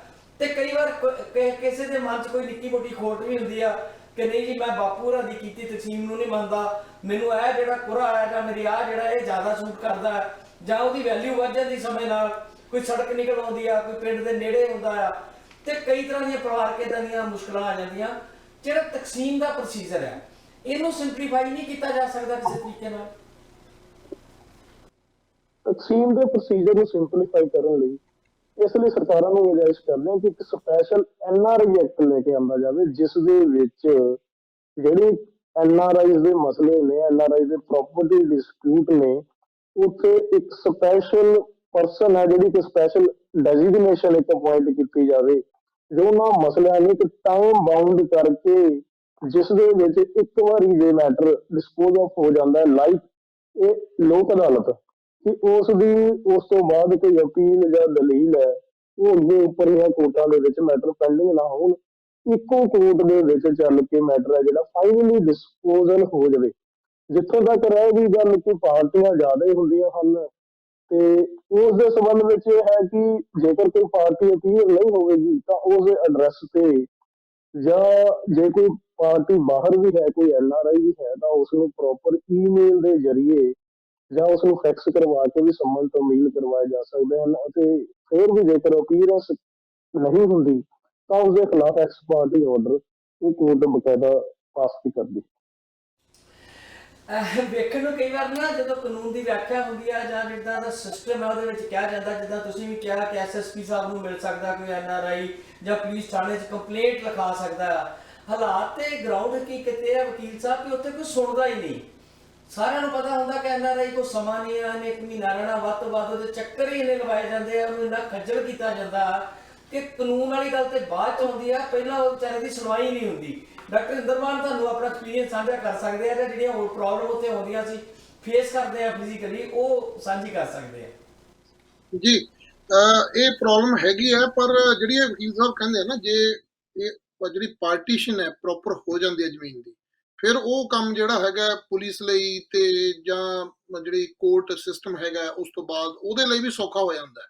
ਪਰ ਜੇ ਜਿੰਨੀ ਦੇਰ ਤੱਕ ਉਹ ਜਿਹੜਾ ਮਿਲੀ ਗੋਭਾ ਹੈਗਾ, ਉਹ ਸਾਰੀ ਕੰਪਲੈਕਸਿਟੀ ਹੈਗੀ ਹੈ ਕਿ ਕਿਹਦਾ ਸ਼ੇਅਰ ਕਿੱਥੇ ਪਿਆ, ਕਿਹਦਾ ਕਿੱਥੇ ਪਿਆ, ਸੋ ਉਹ ਕਨਫਿਊਜ਼ਨ ਹੈ। ਤੇ ਉਸ ਕਰਕੇ ਜਿਹੜਾ ਹੈਗਾ ਕੋਈ ਡਿਪਾਰਟਮੈਂਟ ਹੱਥ ਪਾਉਣ ਨੂੰ ਤਿਆਰ ਨਹੀਂ ਹੁੰਦਾ, ਤੇ ਨਾ ਹੀ ਉਹਦੇ ਵਿੱਚ ਕੋਈ ਕਲੈਰਿਟੀ ਹੁੰਦੀ ਹੈਗੀ ਹੈ। ਤੇ ਸੋ ਇਸ ਕਰਕੇ ਜਿਹੜਾ ਮਤਲਬ ਜਿਹੜੀ ਉਹ ਪ੍ਰੋਪਰ ਪਾਰਟੀਸ਼ਨ ਹੈਗੀ ਹੈ, ਉਸ ਤੋਂ ਬਾਅਦ ਐਟਲੀਸਟ ਉਹ ਬੰਦੇ ਦੇ ਪੋਜੈਸ਼ਨ ਦਾ ਪਤਾ ਚੱਲ ਜਾਂਦਾ ਕਿ ਇਹ ਪੋਜੈਸ਼ਨ ਉਹਦਾ ਪਰਟੀਕੂਲਰ ਇਸ ਪਲੇਸ ਤੇ ਹੈ, ਇਹ ਉਹਨੂੰ ਇਧਰਲਾ ਸਾਈਡ ਲੱਗਦੀ ਹੈ, ਇੱਥੋਂ ਦੀ ਉਹਨੂੰ ਜਿਹੜਾ ਵਾਟਰਵੇ ਲੱਗਦਾ ਹੈ, ਇਹ ਉਹਨੂੰ ਜਿਹੜਾ ਵੇ ਲੱਗਦਾ, ਪਹੀ ਲੱਗਦੀ ਹੈ ਜਾਂ ਹੋਰ ਹੈ, ਸੋ ਉਹਨੂੰ ਇਧਰਲੀ ਵਾਈ ਇੱਥੇ ਇਧਰਲੇ ਪਾਸੇ ਲੱਗਦੀ ਆ। ਸੋ ਸਾਰਾ ਜਿਹੜਾ ਹੈਗਾ ਉਹ ਸਪੈਸੀਫਾਈ ਹੋ ਜਾਂਦਾ। ਸਪੈਸੀਫਾਈ ਹੋਣ ਤੋਂ ਬਾਅਦ ਉਹ ਕੰਮ ਕਰਵਾਉਣਾ ਬੜਾ ਆਸਾਨ ਹੋ ਜਾਂਦਾ, ਬੜਾ ਸੌਖਾ ਹੋ ਜਾਂਦਾ। ਤੇ ਜਿਹੜਾ ਮਤਲਬ ਪ੍ਰੋਸੀਜਰ ਦੀ ਗੱਲ ਕਰਦੇ ਸੀਗੇ ਕਿ ਥੋੜੀ ਜਿਹੀ ਚੇਂਜ, ਮਤਲਬ ਜਿੰਨਾ ਕਿ ਮੈਂ ਐਕਸਪੀਰੀਅੰਸ ਕੀਤਾ ਹੈਗਾ, ਤੇ ਵਕੀਲ ਸਾਹਿਬ ਦਾ ਕੇਸ ਲੜਦੇ ਨੇ ਉੱਥੇ, ਤੇ ਆਪਣਾ ਇਹਨਾਂ ਕੋਲ ਤਾਂ ਪਾਰਟੀਸ਼ਨ ਦੇ ਕੇਸ ਆਉਂਦੇ ਨੇ ਬਹੁਤ।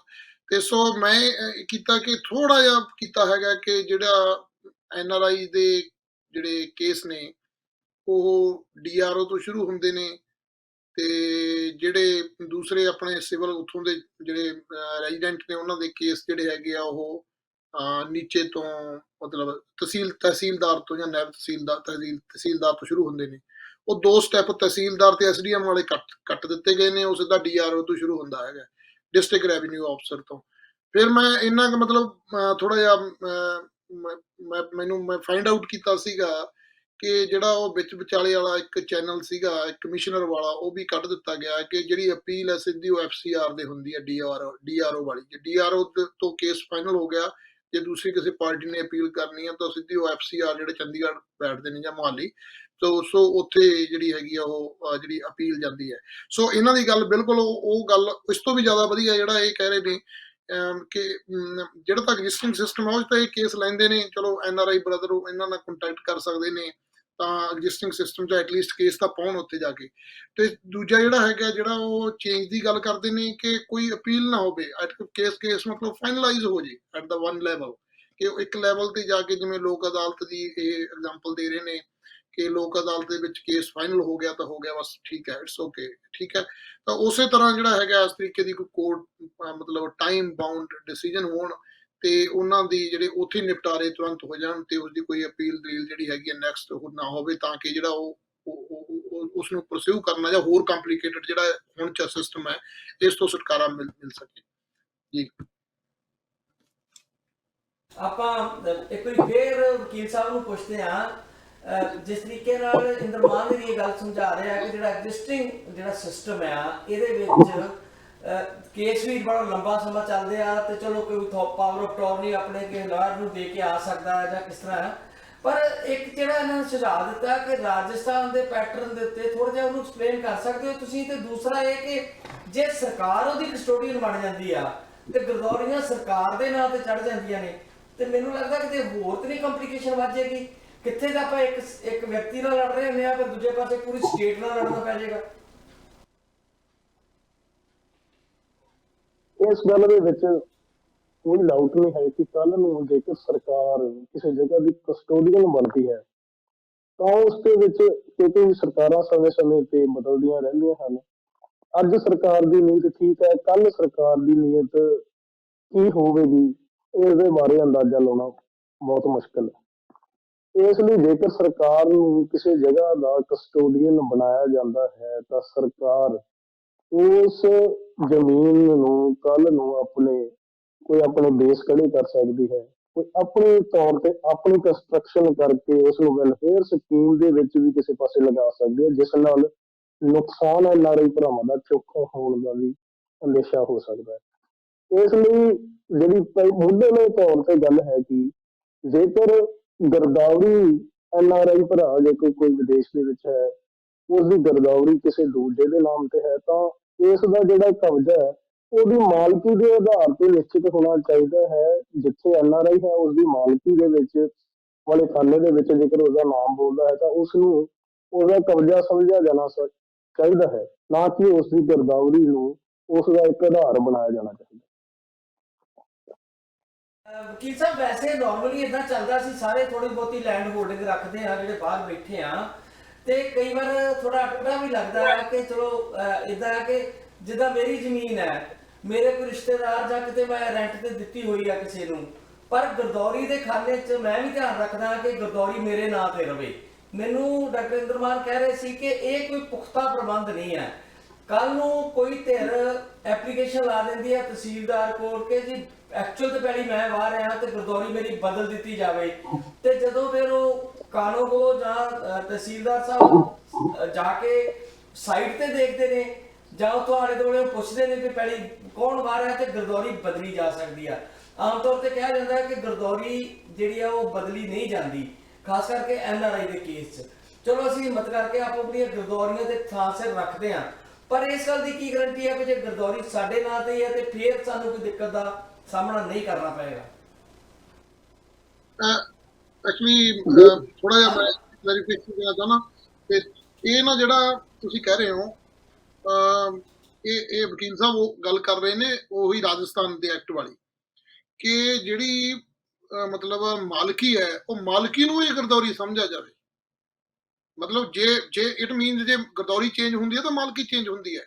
ਸੋ ਮਤਲਬ ਜੇ ਮਾਲਕੀ ਚੇਂਜ ਹੁੰਦੀ ਨਹੀਂ ਤਾਂ ਇਟ ਮੀਨਸ ਗਰਦੌਰੀ ਨਹੀਂ ਚੇਂਜ ਹੁੰਦੀ। ਸੋ ਜਿਹੜੀ ਗਿਰਦਾਵਰੀ ਹੈ ਉਹਨੂੰ ਉਹ ਟਰਮ ਹਟਾ ਕੇ ਤਾਂ ਮਾਲਕੀ ਨੂੰ ਹੀ ਪੋਜੈਸ਼ਨ ਸਮਝਿਆ ਜਾਵੇ, ਮਾਲਕੀ ਦੇ ਵਿੱਚ ਪੋਜੈਸ਼ਨ ਨੂੰ ਕਲੱਬ ਕਰ ਦਿੱਤਾ ਜਾਵੇ। ਜਿਹੜਾ ਓਨਰ ਹੈ ਉਸ ਦਾ ਪੋਜੈਸ਼ਨ ਹੈ, ਮਤਲਬ ਡਾਕੂਮੈਂਟਸ ਦੇ ਵਿੱਚ ਜਿਹੜਾ ਓਨਰ ਹੈ ਉਸ ਦਾ ਪੋਜੈਸ਼ਨ ਹੈ। ਨੋ ਵਿਜ਼ਿਟ, ਨਥਿੰਗ, ਨੋ ਚੇਂਜ, ਕੁਝ ਨਹੀਂ ਹੋਏਗਾ, ਕੋਈ ਵਿਜ਼ਿਟ ਨਹੀਂ ਕਰੇਗਾ, ਕੋਈ ਉੱਥੇ ਜਾਏਗਾ ਨਹੀਂ, ਕਿਸੇ ਕੋਲੇ ਪਾਵਰ ਨਹੀਂ ਹੋਏਗੀ।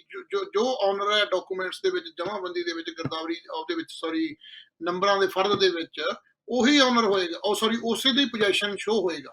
ਤੇ ਸੋ ਇਹਦੇ ਨਾਲ ਜਿਹੜਾ ਹੈਗਾ, ਇਹਦੇ ਨਾਲ ਫਿਰ ਕਾਫੀ ਜ਼ਿਆਦਾ ਮਤਲਬ ਮਸਲਾ ਜਿਹੜਾ ਹੈਗਾ ਉਹ ਕੋਈ ਪ੍ਰੋਬਲਮ ਜਿਹੜੀ ਹੈਗੀ ਸੌਖੀ ਹੋ ਜਾਂਦੀ ਹੈ। ਸੋ ਰਾਜਸਥਾਨ ਦੇ ਵਿੱਚ ਇਹੀ ਹੈ, ਰਾਜਸਥਾਨ ਐਕਟ ਜਿਹੜਾ ਹੈਗਾ ਉਹਨਾਂ ਦਾ ਬਣਿਆ ਹੋਇਆ ਉਹ ਇਸੇ ਕਰਕੇ ਆ, ਤਾਂ ਹੀ ਪ੍ਰੋਪਰਟੀ ਡਿਸਪਿਊਟ ਉੱਤੇ ਘੱਟ ਨੇ। ਤੇ ਸੋ ਇਹ ਉਹ ਕਹਿਣਾ ਚਾਹੁੰਦੇ ਸੀਗੇ ਵੀ ਜਿਹੜੀ ਆ ਗਰਦੌਰੀ ਵਾਲੀ ਟਰਮ ਹੈ ਇਹਨੂੰ ਖਤਮ ਕਰਕੇ ਮਾਲਕੀ ਨਾਲ ਹੀ ਜੋੜ ਦਿੱਤਾ ਜਾਵੇ ਸਿੱਧਾ। ਸੋ ਇਹ ਮੇਰੀ ਇੱਥੇ ਥੋੜੀ ਜਿਹੀ ਕਲੈਰੀਫਿਕੇਸ਼ਨ ਜੀ। ਹਾਂਜੀ ਵਕੀਲ ਸਾਹਿਬ, ਤੁਸੀਂ ਇੱਥੇ ਕੁਝ ਕਹਿਣਾ ਚਾਹੋਗੇ? ਮੈਂ ਇਹ ਕਹਿਣਾ ਚਾਹੂੰਗਾ ਕਿ ਜੇਕਰ ਸਟੇਟ ਗਵਰਨਮੈਂਟ ਚਾਹੁੰਦੀ ਹੈ ਕਿ ਐਨਆਰਆਈ ਭਰਾ ਪੰਜਾਬ ਦੇ ਵਿੱਚ ਆ ਕੇ ਇਨਵੈਸਟਮੈਂਟ ਕਰਨ, ਪੰਜਾਬ ਦੇ ਵਿੱਚ ਆ ਕੇ ਆਪਣੇ ਬਿਜ਼ਨਸ ਸੈਟਅਪ ਕਰਨ, ਉਹਨਾਂ ਨੂੰ ਸਪੈਸ਼ਲ ਟ੍ਰੀਟਮੈਂਟ ਦਿੱਤਾ ਜਾਵੇ, ਤਾਂ ਇੱਕ ਸਪੈਸ਼ਲ ਪ੍ਰੈਫਰੈਂਸ ਹੈ ਉਹ ਇਸ ਦੇ ਸੰਬੰਧ ਵਿੱਚ ਸਟੇਟ ਗਵਰਨਮੈਂਟ ਨੂੰ ਦੇਣੀ ਚਾਹੀਦੀ ਹੈ। ਕਿਉਂਕਿ ਜੇਕਰ ਐਨਆਰਆਈ ਭਰਾ ਇੱਥੇ ਆਪਣੇ ਬਿਜ਼ਨਸ ਸੈਟਅਪ ਕਰਦੇ ਹਨ, ਆਪਣੀਆਂ ਲੈਂਡ ਹੋਲਡਿੰਗਸ ਕਰਦੇ ਨੇ, ਤੇ ਉਸ ਤੋਂ ਬਾਅਦ ਜੇਕਰ ਉਹਨਾਂ ਉੱਤੇ ਇਲੀਗਲ ਇਨਕਰੋਚਮੈਂਟ ਕਿਸੇ ਤਰੀਕੇ ਦੀ ਹੋ ਜਾਂਦੀ ਹੈ, ਦੈਨ ਉਹ ਜਿਹੜਾ ਸਾਰਾ ਉਹਨਾਂ ਦੀ ਇੰਟਰਸਟ ਹੈ ਕਿ ਅਸੀਂ ਇਸ ਦੇ ਆਪਣੇ ਪੰਜਾਬ ਨੂੰ ਅੱਗੇ ਲੈ ਕੇ ਜਾਈਏ, ਤਾਂ ਉਸ ਵੱਲੋਂ ਉਹਨਾਂ ਦਾ ਧਿਆਨ ਹੈ ਜਿਹੜਾ ਬਿਲਕੁਲ ਹਟ ਜਾਵੇਗਾ। ਇਸ ਲਈ ਇੱਕ ਸਪੈਸ਼ਲ ਟ੍ਰੀਟਮੈਂਟ ਦੇਣ ਦੇ ਮੱਦੇ ਨਜ਼ਰ ਹੀ ਰੱਖਦੇ ਹੋਏ ਜੇਕਰ ਮਾਲਕੀ ਵਾਲੇ ਖਾਤੇ ਨੂੰ ਹੀ ਇੱਕ ਆਧਾਰ ਬਣਾ ਕੇ ਉਸ ਨੂੰ ਸਮਝਿਆ ਜਾਂਦਾ ਹੈ ਕਿ ਇਸ ਦਾ ਕਬਜ਼ਾ ਵੀ ਮੌਕੇ ਤੇ ਹੈ, ਤਾਂ ਉਸ ਦੇ ਵਿੱਚ ਕੋਈ ਅਟਕਟ ਨਹੀਂ ਹੋਵੇਗੀ। ਇਹ ਤੁਹਾਡੀ ਗੱਲ ਤਾਂ ਦਰੁਸਤ ਹੈ, ਪਰ ਜਿਹੜਾ ਇਹ ਬੇਸਿਕ ਚੇਂਜਸ ਨੇ ਰੈਵਨਿਊ ਦੇ ਐਕਟ ਦੇ ਵਿੱਚ, ਉਹਦੇ ਲਈ ਤੇ ਕੋਈ ਸਰਕਾਰ ਫਿਰ ਇਨੀਸ਼ੀਏਟ ਲੈ ਕੇ ਕੋਈ ਨਵਾਂ ਬਿੱਲ ਲਿਆਵੇ ਤੇ ਤਾਂ ਹੀ ਲਾਜ ਚੇਂਜ ਹੋ ਸਕਦੀ ਹੈ ਨਾ ਜੀ ਵੱਡੇ ਪੱਧਰ ਤੇ ਇਹਦੇ ਲਈ ਮੈਨੂੰ ਲੱਗਦਾ ਨਹੀਂ ਕਿ ਕੋਈ ਗਰਾਊਂਡ ਐਸੀ ਬਣੀ ਹੋਈ ਆ ਕਿ ਸਰਕਾਰ ਕੋਈ ਇਦਾਂ ਦਾ ਸੋਚ ਰਹੀ ਆ ਜਾਂ ਉਹਨਾਂ ਦੇ ਵਿਚਾਰ ਅਧੀਨ ਹੈ ਕਿ ਐਨਆਰਆਈ ਦੀਆਂ ਇਹਨਾਂ ਸਮੱਸਿਆਵਾਂ ਨੂੰ ਹੱਲ ਕਰਨ ਲਈ ਇੱਕ ਵੱਖਰੀ ਤਰ੍ਹਾਂ ਦਾ, ਜਿਵੇਂ ਤੁਸੀਂ ਕਹਿ ਰਹੇ ਹੋ ਕਿ ਫਾਸਟ ਟਰੈਕ ਕੋਰਟਾਂ ਦੇ ਵਿੱਚ ਜਾਵੇ, 90 ਦਿਨਾਂ 'ਚ ਉਹਦਾ ਡਿਸੀਜਨ ਹੋ ਜਾਵੇ, ਇਸ ਤਰ੍ਹਾਂ ਦਾ ਕੋਈ ਐਕਟ ਜਿਹੜਾ ਉਹ ਲਿਆਂਦਾ ਜਾਵੇ। ਕੋਈ ਇਦਾਂ ਦਾ ਵਿਚਾਰ ਅਧੀਨ ਹੈ ਸਰਕਾਰ ਦੇ ਇਸ ਵੇਲੇ ਜੀ? ਬਿਲਕੁਲ ਜੀ, ਸਰਕਾਰਾਂ ਦੇ ਵਿਚਾਰ ਅਧੀਨ, ਸਰਕਾਰਾਂ ਦੇ ਧਿਆਨ ਦੇ ਵਿੱਚ ਹੀ ਹੈ, ਕਿਉਂਕਿ ਨਵੀਂ ਸਰਕਾਰ ਵੱਲੋਂ ਇਨੀਸ਼ੀਏਟਿਵ ਵੀ ਲਏ ਜਾ ਰਹੇ ਨੇ। ਮੋਰਓਵਰ ਮੈਂ ਇੱਥੇ ਆਪਣੇ ਐਨਆਰਆਈ ਭਰਾਵਾਂ ਨੂੰ ਵੀ ਕਹਿਣਾ ਚਾਹਾਂਗਾ ਕਿ ਇੱਕ ਤੁਸੀਂ ਜਦੋਂ ਤੱਕ ਆਪਾਂ ਇੱਕ ਮੰਚ ਤੇ ਇਕੱਠੇ ਨਹੀਂ ਹੁੰਦੇ, ਆਪਣੀ ਇੱਕ ਧਿਰ ਨਹੀਂ ਬਣਦੀ, ਉਦੋਂ ਤੱਕ ਸਰਕਾਰ ਉੱਤੇ ਕੋਈ ਪ੍ਰੈਸ਼ਰ ਨਹੀਂ ਪਵੇਗਾ। ਕਿਉਂਕਿ ਆਪਾਂ ਵੱਖਰੇ ਵੱਖਰੇ ਹੋ ਕੇ ਚੱਲਦੇ ਹਾਂ, ਵੱਖਰੇ ਵੱਖਰੇ ਆਪਣੇ ਪਲੇਟਫਾਰਮ ਬਣੇ ਹੋਏ ਨੇ, ਵੱਖਰੇ ਵੱਖਰੇ ਸੰਗਠਨ ਬਣੇ ਹੋਏ ਹਨ। ਇਸ ਕਰਕੇ ਪੰਜਾਬ ਸਰਕਾਰ ਉੱਤੇ, ਸਰਕਾਰਾਂ ਉੱਤੇ ਉਸ ਲੈਵਲ ਦਾ ਪ੍ਰੈਸ਼ਰ ਨਹੀਂ ਬਿਲਡਅਪ ਹੋ ਰਿਹਾ, ਜਿਸ ਦੇ ਕਰਕੇ ਉਹਨਾਂ ਨੂੰ ਇਹ ਐਕਟ ਪਾਸ ਕਰਨ ਦੇ ਲਈ ਮਜਬੂਰ ਹੋਣਾ ਪਵੇ। ਕਿਉਂਕਿ ਆਪਾਂ ਜਦੋਂ ਵੀ ਇੱਥੇ ਪੰਜਾਬ ਸਰਕਾਰ ਦੇ ਵਿੱਚ ਕਿਸੇ ਤਰੀਕੇ ਦੀ ਕੋਈ ਫੰਡਿੰਗ ਕਰਦੇ ਹਾਂ ਕਿ ਇਸ ਗਵਰਨਮੈਂਟ, ਇਸ MLAs ਨੂੰ, ਇਹਨਾਂ ਨੂੰ ਅਪੁਆਇੰਟ ਕੀਤਾ ਜਾਵੇ ਤੇ ਨਵੇਂ ਕਿਸੇ ਵੀ ਸਰਕਾਰ ਦੀ ਮਦਦ ਕਰਦੇ ਹਾਂ, ਕਿਸੇ ਵੀ ਪਾਰਟੀ ਦੇ ਨਾਲ ਜੁੜੇ ਹਾਂ, ਤਾਂ ਉਸ ਪਾਰਟੀ ਨੂੰ ਘੱਟ ਤੋਂ ਘੱਟ ਆਪਣੀਆਂ ਮੰਗਾਂ ਨਿਸ਼ਚਿਤ ਕਰਕੇ ਇਹਨਾਂ ਦੀ ਸਪੋਰਟ ਕਰਨੀ ਚਾਹੀਦੀ ਹੈ ਕਿ ਸਾਡਾ ਇਹ ਪਲੇਟਫਾਰਮ ਹੈ, ਅਸੀਂ ਇਹ ਸਾਡਾ ਸੰਗਠਨ ਹੈ, ਇੱਕ ਸੰਗਠਨ ਹੈ, ਇੱਕ ਝੰਡੇ ਹੇਠ ਹੈ ਤੇ ਆਹ ਸਾਡੇ ਮਸਲੇ ਹਨ ਤੇ ਇਸ ਨੂੰ ਤੁਸੀਂ ਇੱਕ ਟਾਈਮ ਬਾਉਂਡ, ਟਾਈਮ ਲਿਮਿਟੇਸ਼ਨ ਦੇ ਵਿੱਚ ਲਿਆ ਕੇ ਸਾਨੂੰ ਤੁਸੀਂ ਦੱਸੋ ਕਿ ਸਾਡੇ ਲਈ ਇੱਕ NRIs ਲਈ ਇੱਕ ਸਪੈਸ਼ਲ ਮੈਨੀਫੈਸਟੋ ਦੇ ਵਿੱਚ ਇੱਕ ਸਪੈਸ਼ਲ ਕਲਮ ਸਰਕਾਰ ਕੀ ਲੈ ਕੇ ਆ ਰਹੀ ਹੈ। ਜਦੋਂ ਤੱਕ ਉਸ ਲੈਵਲ ਦਾ ਪ੍ਰੈਸ਼ਰ ਸਰਕਾਰ ਉੱਤੇ ਬਿਲਡਅਪ ਨਹੀਂ ਹੋਵੇਗਾ, ਉਦੋਂ ਤੱਕ ਸਰਕਾਰ ਕਿਸੇ ਤਰੀਕੇ ਦਾ ਕੋਈ ਬਿੱਲ ਪਾਸ ਨਹੀਂ ਕਰੇਗੀ।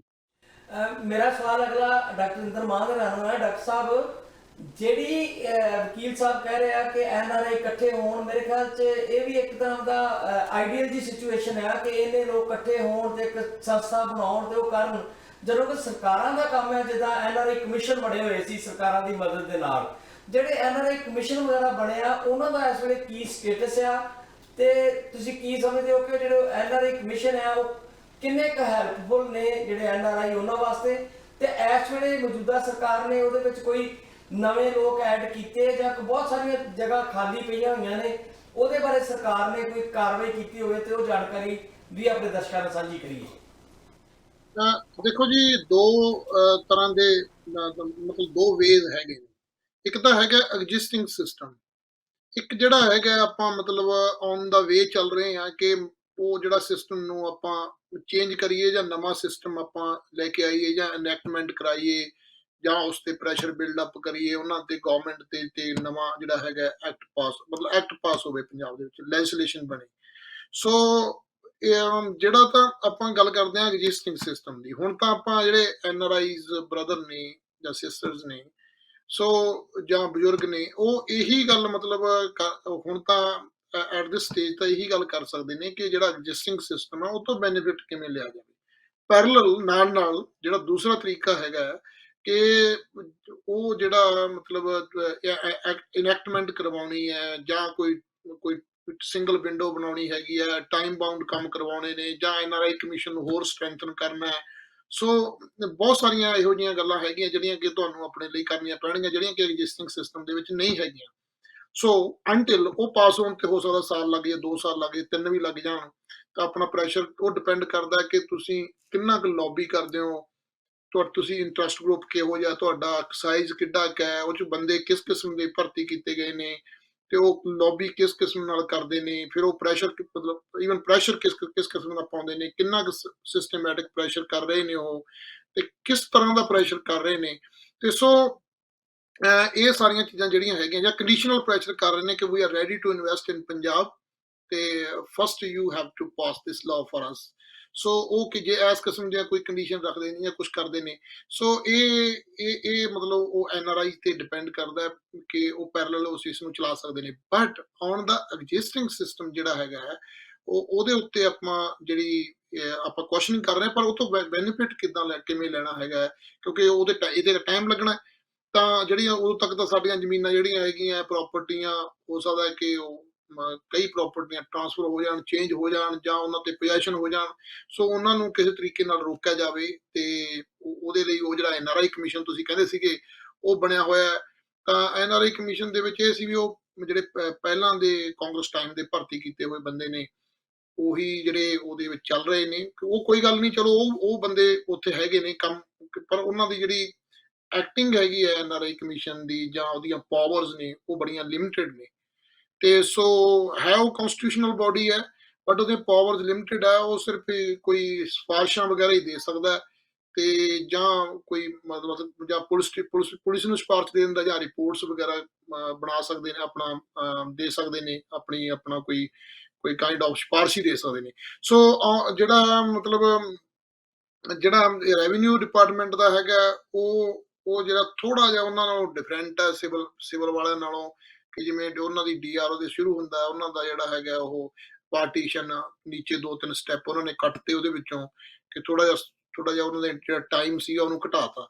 ਜਿਵੇਂ ਥੱਲੜੇ 2 ਸਟੈਪਾਂ ਦੀ ਕਾਫੀ ਟਾਈਮ ਖਰਾਬ ਹੋ ਜਾਂਦਾ ਸੀਗਾ, ਉਹ ਜਿਹੜਾ ਹੈਗਾ ਉਹਨਾਂ ਨੇ ਉਹ ਕੱਟਤੇ ਜੀ। ਉਹਦੇ ਵਿੱਚ ਥੋੜੀ ਬਹੁਤੀ ਇਹ ਚੇਂਜਮੈਂਟ ਆਈਆਂ ਹੈਗੀਆਂ ਤੇ ਇਹ ਕੁਛ ਹੈਗਾ। ਜਾਂ ਇੱਕ ਪੁਲਿਸ ਦਾ ਇੱਕ ਡਿਪਾਰਟਮੈਂਟ ਵਿੰਗ, ਡਿਫਰੈਂਟ ਵਿੰਗ ਬਣਾਇਆ ਕਿ NRI ਪੁਲਿਸ ਹੈਗੀ ਹੈ ਤੇ ਬਟ ਉਹ ਜਿਹੜੀ NRI ਪੁਲਿਸ ਹੈ ਉਹ ਆਪਣੇ ਆਪ ਦੇ ਵਿੱਚ ਇੰਡੀਪੈਂਡੈਂਟ ਪੁਲਿਸ ਨਹੀਂ। They have to rely on the general police department.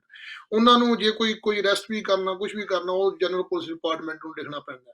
ਉਹ ਆਪਣੇ ਆਪ ਕੋਈ ਕਾਰਵਾਈ ਉਹ ਪੁਲਿਸ ਕਰਦੀ ਨਹੀਂ। ਉਹਨਾਂ ਦੇ ਵਿੱਚ ਕਈ ਵਾਰ ਕੀ ਹੁੰਦਾ, ਉੱਥੇ ਵਾਲਾ ਬੰਦਾ ਕੇਸ ਕਰਦਾ ਉਹਨੂੰ ਜਨਰਲ ਪੁਲਿਸ ਡਿਪਾਰਟਮੈਂਟ ਕੋਲੇ ਜਾਣਾ ਪੈਂਦਾ। NRI ਦੇ ਉੱਪਰ ਕਰਦਾ ਹੈਗਾ ਕੋਈ ਕੰਪਲੇਂਟ ਫਾਈਲ ਕਰਦਾ ਤੇ ਸੋ ਜਿਹੜਾ NRI ਕਰਦਾ ਉਹਨੂੰ ਇੱਧਰ ਜਾਣਾ ਪੈਂਦਾ। ਸੋ ਦੋਨੋਂ ਜਿਹੜੇ ਡਿਪਾਰਟਮੈਂਟ ਆ ਉਹਨਾਂ 'ਚ ਕੋਆਰਡੀਨੇਸ਼ਨ ਹੀ ਨਹੀਂ ਬੈਠਦਾ। ਇਹ ਵੀ ਇੱਕ ਜਿਹੜੀ ਬੜੀ ਵੱਡੀ ਪ੍ਰੋਬਲਮ ਹੈਗੀ ਹੈ। ਸੋ ਚਲੋ ਐਨੀ ਹਾਊ, ਮਤਲਬ ਜਿਹੜਾ ਐਗਜ਼ਿਸਟਿੰਗ ਸਿਸਟਮ ਹੈਗਾ ਉਹਦੇ ਵਿੱਚ ਜਿਹੜੀ ਪਾਰਟੀਸ਼ਨ ਵਾਲਾ ਹੈਗਾ ਉਹ ਥੋੜਾ ਜਿਹਾ ਸੌਖਾ ਕੀਤਾ ਹੋਇਆ ਤੇ ਸੋ ਐਟਲੀਸਟ ਜਿਹੜੇ NRI ਬ੍ਰਦਰ ਨੇ ਉਹਨਾਂ ਨੂੰ ਮਤਲਬ ਜਿਹੜਾ ਪਾਰਟੀਸ਼ਨ ਦੇ ਕੇਸ ਤਾਂ ਪਾ ਹੀ ਦੇਣੇ ਚਾਹੀਦੇ ਆ। ਚਲੋ ਜੇ ਉਹ ਤਾਂ ਜੇ ਲਾਅ ਵੀ ਬਣਦਾ ਫਿਰ ਵੀ ਪਾਰਟੀਸ਼ਨ ਤਾਂ ਤੁਹਾਨੂੰ ਕਰਾਉਣੀ ਪੈਣੀ ਹੈ। ਜੇ ਇਨੈਕਟਮੈਂਟ ਹੁੰਦੀ ਹੈ ਜਾਂ ਉਹਦੀਆਂ ਕੋਈ ਕਲੌਜ਼ਸ ਆਉਂਦੀਆਂ, ਡਿਫਰੈਂਟ ਸਪੈਸੀਫਿਕ ਕਲੌਜ਼ਸ ਆਉਂਦੀਆਂ ਜਿਹੜੇ ਤੁਹਾਡਾ ਟਾਈਮ ਸੇਵ ਕਰਦੀਆਂ, ਤੁਹਾਡੇ ਲਈ ਬੈਨੀਫਿਟ ਨੇ, ਬੈਨੀਫਿਸ਼ਰੀ ਨੇ, ਪਰ ਪਾਰਟੀਸ਼ਨ ਦਾ ਤੁਹਾਨੂੰ ਲੈਂਡਮਾਰਕ ਤਾਂ ਉਹਦੀ ਪੂਰੀ ਕਰਾਉਣੀ ਪੈਣੀ ਹੈ ਨਾ। ਉਹਨੂੰ ਦੇਖਣਾ ਦੱਸਣਾ ਤਾਂ ਪੈਣਾ ਇੱਥੇ ਤੁਹਾਡੀ ਪ੍ਰਾਪਰਟੀ ਹੈਗੀ ਹੈ। ਸੋ ਉਹ ਸਿਸਟਮ ਦਾ ਜਿਹੜਾ ਹੈਗਾ ਜਿੰਨਾ ਕੁ ਬੈਨੀਫਿਟ ਲੈ ਸਕਦੇ ਆ ਉਹਨਾਂ ਕੁ ਲੈਣਾ ਚਾਹੀਦਾ। ਐਟਲੀਸਟ ਕੇਸ ਜ਼ਰੂਰ ਫਾਈਲ ਕਰਨਾ ਚਾਹੀਦਾ। ਡਾਕਟਰ ਮਾਨ, ਇੱਕ ਚੀਜ਼ ਆਪਾਂ ਅਜੇ ਤੱਕ ਡਿਸਕਸ ਨਹੀਂ ਕੀਤੀ, ਜਿਹੜੀ ਕਰਪਸ਼ਨ ਆ ਉਹਦਾ ਕਿੰਨਾ ਰੋਲ ਹੈ, ਉਹ ਕਿੰਨੀ ਕੁ ਵੱਡੀ ਰੁਕਾਵਟ ਹੈ ਇਸ ਕੰਮ ਲਈ। ਜਦੋਂ ਕੋਈ NRI ਜਾਂਦਾ ਆ ਤੇ ਉਹ ਤੇ ਭਾਵੇਂ ਬਾਜ਼ਾਰ 'ਚ ਜਾਵੇ ਤੇ ਦੁਕਾਨ ਉਹਦੀ ਸ਼ਕਲ ਵੇਖ ਕੇ ਕੱਪੜੇ ਦਾ ਰੇਟ ਹੀ ਡਬਲ ਕਰ ਦਿੰਦਾ। ਤੇ ਇਹੋ ਕੁਝ ਸਾਡੇ ਜਿਹੜੇ ਪ੍ਰਸ਼ਾਸਨ 'ਚ ਬੈਠੇ ਅਧਿਕਾਰੀ ਆ ਉਹ ਵੀ ਕਰਦੇ ਆ। ਸਰਕਾਰ ਕਹਿੰਦੀ ਆ ਕਿ ਅਸੀਂ ਕਰਪਸ਼ਨ ਖਤਮ ਕਰਤੀ, ਪਰ ਜਿਹੜੀਆਂ ਰਿਪੋਰਟਾਂ ਆ ਰਹੀਆਂ ਨੇ ਉਹਦੇ ਕਹਿੰਦੇ ਆ ਕਿ ਕਰਪਸ਼ਨ ਡਬਲ ਹੋ ਗਈ ਆ। ਮੈਂ ਰੋਜ਼ ਖਬਰਾਂ ਕਰਦਾ ਆ, ਸਾਡੇ ਪੱਤਰਕਾਰ ਵੀ ਦੱਸਦੇ ਆ ਕਿ ਕਰਪਸ਼ਨ ਜਿਹੜੇ ਆ ਰੇਟ ਹੋ ਗਏ, ਡਰ ਦੇ ਨਾਂ ਥੱਲੇ ਕਿ ਬੜੀ ਸਖਤੀ ਹੋ ਗਈ ਤੇ ਕਰਪਸ਼ਨ ਜਿਹੜੀ ਆ ਬਾਦਸਤੂਰ ਜਾਰੀ ਆ। ਇਹ ਕਰਪਸ਼ਨ ਦਾ ਫੈਕਟਰ ਕਿੱਡਾ ਕਿਆ ਜਿਹੜਾ ਹਰਡਲ ਹੈ ਸਾਡੇ ਰਾਜ ਸਾਰਿਆਂ ਵਿੱਚ? ਦੇਖੋ ਜੀ, ਕਰਪਸ਼ਨ ਲਈ ਤਾਂ ਦੋਨੋਂ ਹੀ ਇਫੈਕਟਡ ਹੈ। ਜਿਹੜੇ ਇੱਥੇ ਬੈਠੇ ਪੰਜਾਬ ਦੀ ਪਬਲਿਕ ਹੈਗੀ ਹੈ, even all India level, pan Indian level ਦੀ ਜਿਹੜੀ ਪਾਪੂਲੇਸ਼ਨ ਹੈਗੀ ਹੈ ਸਾਰੀ ਇਫੈਕਟਡ ਹੈ। ਇਹ ਜਿੰਨੇ ਵੀ ਏਸ਼ੀਅਨ ਕੰਟਰੀ ਜਾਂ ਇੰਡੀਪੈਂਡੈਂਟ ਕੰਟਰੀ ਜਿਹੜੇ ਲੇਟਰ ਇੰਡੀਪੈਂਡੈਂਸ ਮਿਲੀ ਹੈਗੀ ਹੈ ਇਹਨਾਂ ਨੂੰ, ਤੇ ਥਰਡ ਵਰਲਡ ਕੰਟਰੀ ਕਹਿੰਦੇ ਆ, ਇਹ ਸਾਰਿਆਂ ਦੀ ਕਰਪਸ਼ਨ ਹੈਗੀ। ਤੇ ਸੋ ਜਿਹੜਾ ਇਹ ਮਤਲਬ ਇਹਦਾ ਪੂਰਾ ਇੰਸਟੀਟਿਊਸ਼ਨਲ ਸਟਰਕਚਰ ਚੇਂਜ ਕਰਨ ਵਾਲਾ ਮੈਟਰ ਹੈ ਕਰਪਸ਼ਨ ਦਾ। ਤੇ ਸੋ ਜਿਹੜਾ ਮਤਲਬ ਇੱਥੋਂ ਦਾ ਸਿਟੀਜ਼ਨ ਹੈ ਜਾਂ ਇੱਥੋਂ ਦਾ ਰੈਜ਼ੀਡੈਂਟ ਹੈਗਾ ਪੰਜਾਬ ਦਾ ਖਾਸ ਕਰਕੇ, ਉਹ ਵੀ ਕਰਪਸ਼ਨ ਐਕਸਪੀਰੀਅੰਸ ਕਰ ਰਿਹਾ। ਤੇ ਜਿਹੜਾ NRI ਆ ਉਹ ਡਬਲ ਕਰਪਸ਼ਨ ਐਕਸਪੀਰੀਅੰਸ ਕਰ ਰਿਹਾ। ਉਹ ਡਬਲ ਇਸ ਕਰਕੇ ਕਰ ਰਿਹਾ ਕਿ ਉਹਨਾਂ ਦਾ ਜਿਹੜਾ ਮਾਈਂਡ ਸੈਟ ਹੈ ਇਸ ਕਿਸਮ ਦਾ ਬਣਿਆ ਹੋਇਆ ਕਿ ਇਹ ਤਾਂ ਜੀ ਫੋਰਨ 'ਚ ਬੈਠਾ ਹੈ, ਇਹ ਜਿਹੜੇ ਡਾਲਰ ਦੇ ਵਿੱਚ ਕਰੰਸੀ ਜਿਹੜੀ 60-70 ਗੁਣਾ ਸਾਡੇ ਤੋਂ ਵੱਧ ਅਰਨ ਕਰ ਰਿਹਾ ਤੇ ਜਿਹੜੀ ਉਹਦੀ ਮਲਟੀਪਲਾਈ ਕਰਕੇ ਦੇਖਦੇ ਆ ਉਹਦੀ ਜਿਹੜੀ ਹੈਗੀ ਆ ਉਹਦੀ ਇਨਕਮ ਜ਼ਿਆਦਾ ਹੈ, ਇਹ ਹੈ ਜੀ ਉਹ ਸਾਰੀਆਂ ਗੱਲਾਂ ਇਹ ਹੁੰਦੀਆਂ। ਸੋ ਇਹ ਗੱਲਾਂ ਜਿਹੜੀਆਂ ਹੈਗੀਆਂ ਮਤਲਬ ਇਹ ਉਹਨਾਂ ਦੀ ਜਿਹੜੀ ਸਾਈਕੀ ਹੈ ਉਹਦੇ ਮਾਈਂਡ ਦੇ ਵਿੱਚ ਬੈਠੀ ਹੋਈ ਹੈ। ਉਹ NRI ਨੂੰ ਦੇਖ ਕੇ ਜੇ ਦੱਸ ਦਿੰਦਾ ਵੀ ਹਾਂ ਇਹ ਬੰਦਾ ਫੋਰਨ ਤੋਂ ਹੈ ਜਾਂ ਕਿਤੇ ਪਾਸਪੋਰਟ ਸ਼ੋਅ ਹੁੰਦਾ ਜਾਂ ID ਸ਼ੋਅ ਹੁੰਦੀ ਹੈ ਤਾਂ ਉਹ ਜਿਹੜੇ ਪ੍ਰਾਈਸ ਜਾਂ ਰੇਟ ਆ ਉਹ ਡਬਲ ਹੋ ਜਾਂਦੇ ਨੇ ਕਰਪਸ਼ਨ ਵਾਲੇ ਵੀ। ਤੇ ਜਾਂ ਜਿਹੜਾ ਉਹ ਕੰਮ ਹੋਣਾ ਵੀ ਹੈ ਨਾ ਕਿਸੇ ਕਿਸੇ ਕਿਤੇ ਨੋਰਮਲੀ ਵੀ ਹੋਣਾ ਹੈਗਾ, ਉਹ ਡਿਲੇ ਹੋ ਜਾਂਦਾ ਕਿ ਜਿੰਨੀ ਦੇਰ ਤੱਕ, ਕਿੰਨੀ ਕੁ ਦੇਰ ਤੱਕ ਇਹ ਬੰਦਾ 2 ਮਹੀਨੇ ਆਇਆ ਹੋਇਆ, ਇਹਨੇ ਜਾਣਾ ਹੀ ਅਲਟੀਮੇਟਲੀ ਉਸकी ਜਿਹੜੀ ਕਿ ਕਰਪਸ਼ਨ ਹੈ ਉਹ ਕਰੇਗਾ ਹੀ ਕਰੇਗਾ। ਸੋ ਇਹ ਇਸ ਕਿਸਮ ਦੀ ਜਿਹੜੀ ਹੈਗੀ ਹੈ ਜਿਹੜੀ ਧਾਰਨਾ ਉੱਥੇ ਚੱਲ ਰਹੀ ਹੈ। ਅੱਛਾ ਕਰਵਾਲ ਸਾਹਿਬ ਕੋਲ ਫਿਰ ਜਾਣੇ ਇੱਕ ਵਾਰੀ।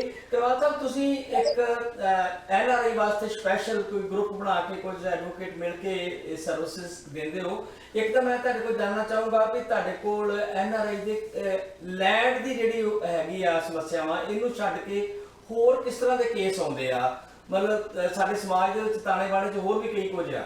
ਇੱਕ ਤਾਂ ਆਪਣੇ ਗਰੁੱਪ ਬਾਰੇ ਜਾਣਕਾਰੀ ਦਿਓ, ਕੋਈ ਆਪਣਾ ਟੈਲੀਫੋਨ ਨੰਬਰ ਵੀ ਆਪਣੀ ਜ਼ਬਾਨੀ ਦੱਸ ਦਿਓ, ਮੈਂ ਬਾਅਦ ਚ ਕਹਾ ਕੇ ਉੱਪਰ ਐਡ ਵੀ ਕਰਾ ਦਿਆਂਗਾ ਨੰਬਰ। ਤੇ ਬਿਹਤਰ ਹੋਏਗਾ ਕਿ ਤੁਸੀਂ ਆਪਣੇ ਗਰੁੱਪ ਬਾਰੇ ਵੀ ਥੋੜੀ ਜਾਣਕਾਰੀ ਦਿਓ, ਕਿੱਦਾਂ ਦੇ ਕੇਸ ਤੁਸੀਂ ਜਿਹੜੇ ਆ ਰੋਜ਼ ਦੇਖਦੇ ਹੋ, ਤੁਹਾਡੇ ਕੋਲ ਆਉਂਦੇ ਆ, ਤੇ ਉਹਨਾਂ ਦੇ ਕਿਸ ਤਰੀਕੇ ਦੇ ਸੋਲੂਸ਼ਨ ਜਿਹੜੇ ਆ ਤੁਹਾਡੇ ਗਰੁੱਪ ਵੱਲੋਂ ਕਰਵਾਏ ਜਾਂਦੇ ਆ। ਜ਼ਰੂਰ ਜੀ। ਮੇਰਾ ਤੇ ਮੇਰੀ ਟੀਮ ਦਾ ਇੱਕ ਆਫਿਸ ਹੈ, ਚੰਡੀਗੜ੍ਹ ਵਿਖੇ ਸਥਿਤ ਹੈ ਅਤੇ ਡਿਸਟ੍ਰਿਕਟ ਕੋਡ ਬਠਿੰਡਾ ਵਿਖੇ ਵੀ ਹੈ, ਤੇ ਮੇਰਾ personal mobile number 8556696850 8556896880। Presently NRIs ਦੇ ਜਿਹੜੇ ਮਸਲੇ ਹੈਗੇ ਆ ਉਹ ਰੈਵਨਿਊ ਡਿਪਾਰਟਮੈਂਟ ਦੇ ਸੰਬੰਧ ਵਿੱਚ ਸਾਡੇ ਕੋਲ ਆ ਰਹੇ, ਪ੍ਰਾਪਰਟੀ ਡਿਸਪਿਊਟਸ ਆ ਰਹੇ ਨੇ, ਜਿਸ ਦੇ ਵਿੱਚ ਇਲੀਗਲ ਇਨਕਰੋਚਮੈਂਟ ਹੈ ਉਹ NRI ਦੇ ਭਰਾਵਾਂ ਵੱਲੋਂ, ਤਾਏ ਚਾਚੇ ਦੇ ਮੁੰਡਿਆਂ ਵੱਲੋਂ, ਤਾਇਆਂ ਵੱਲੋਂ, ਰਿਸ਼ਤੇਦਾਰ ਨਜ਼ਦੀਕੀਆਂ ਵੱਲੋਂ ਕੀਤੇ ਗਏ ਹਨ।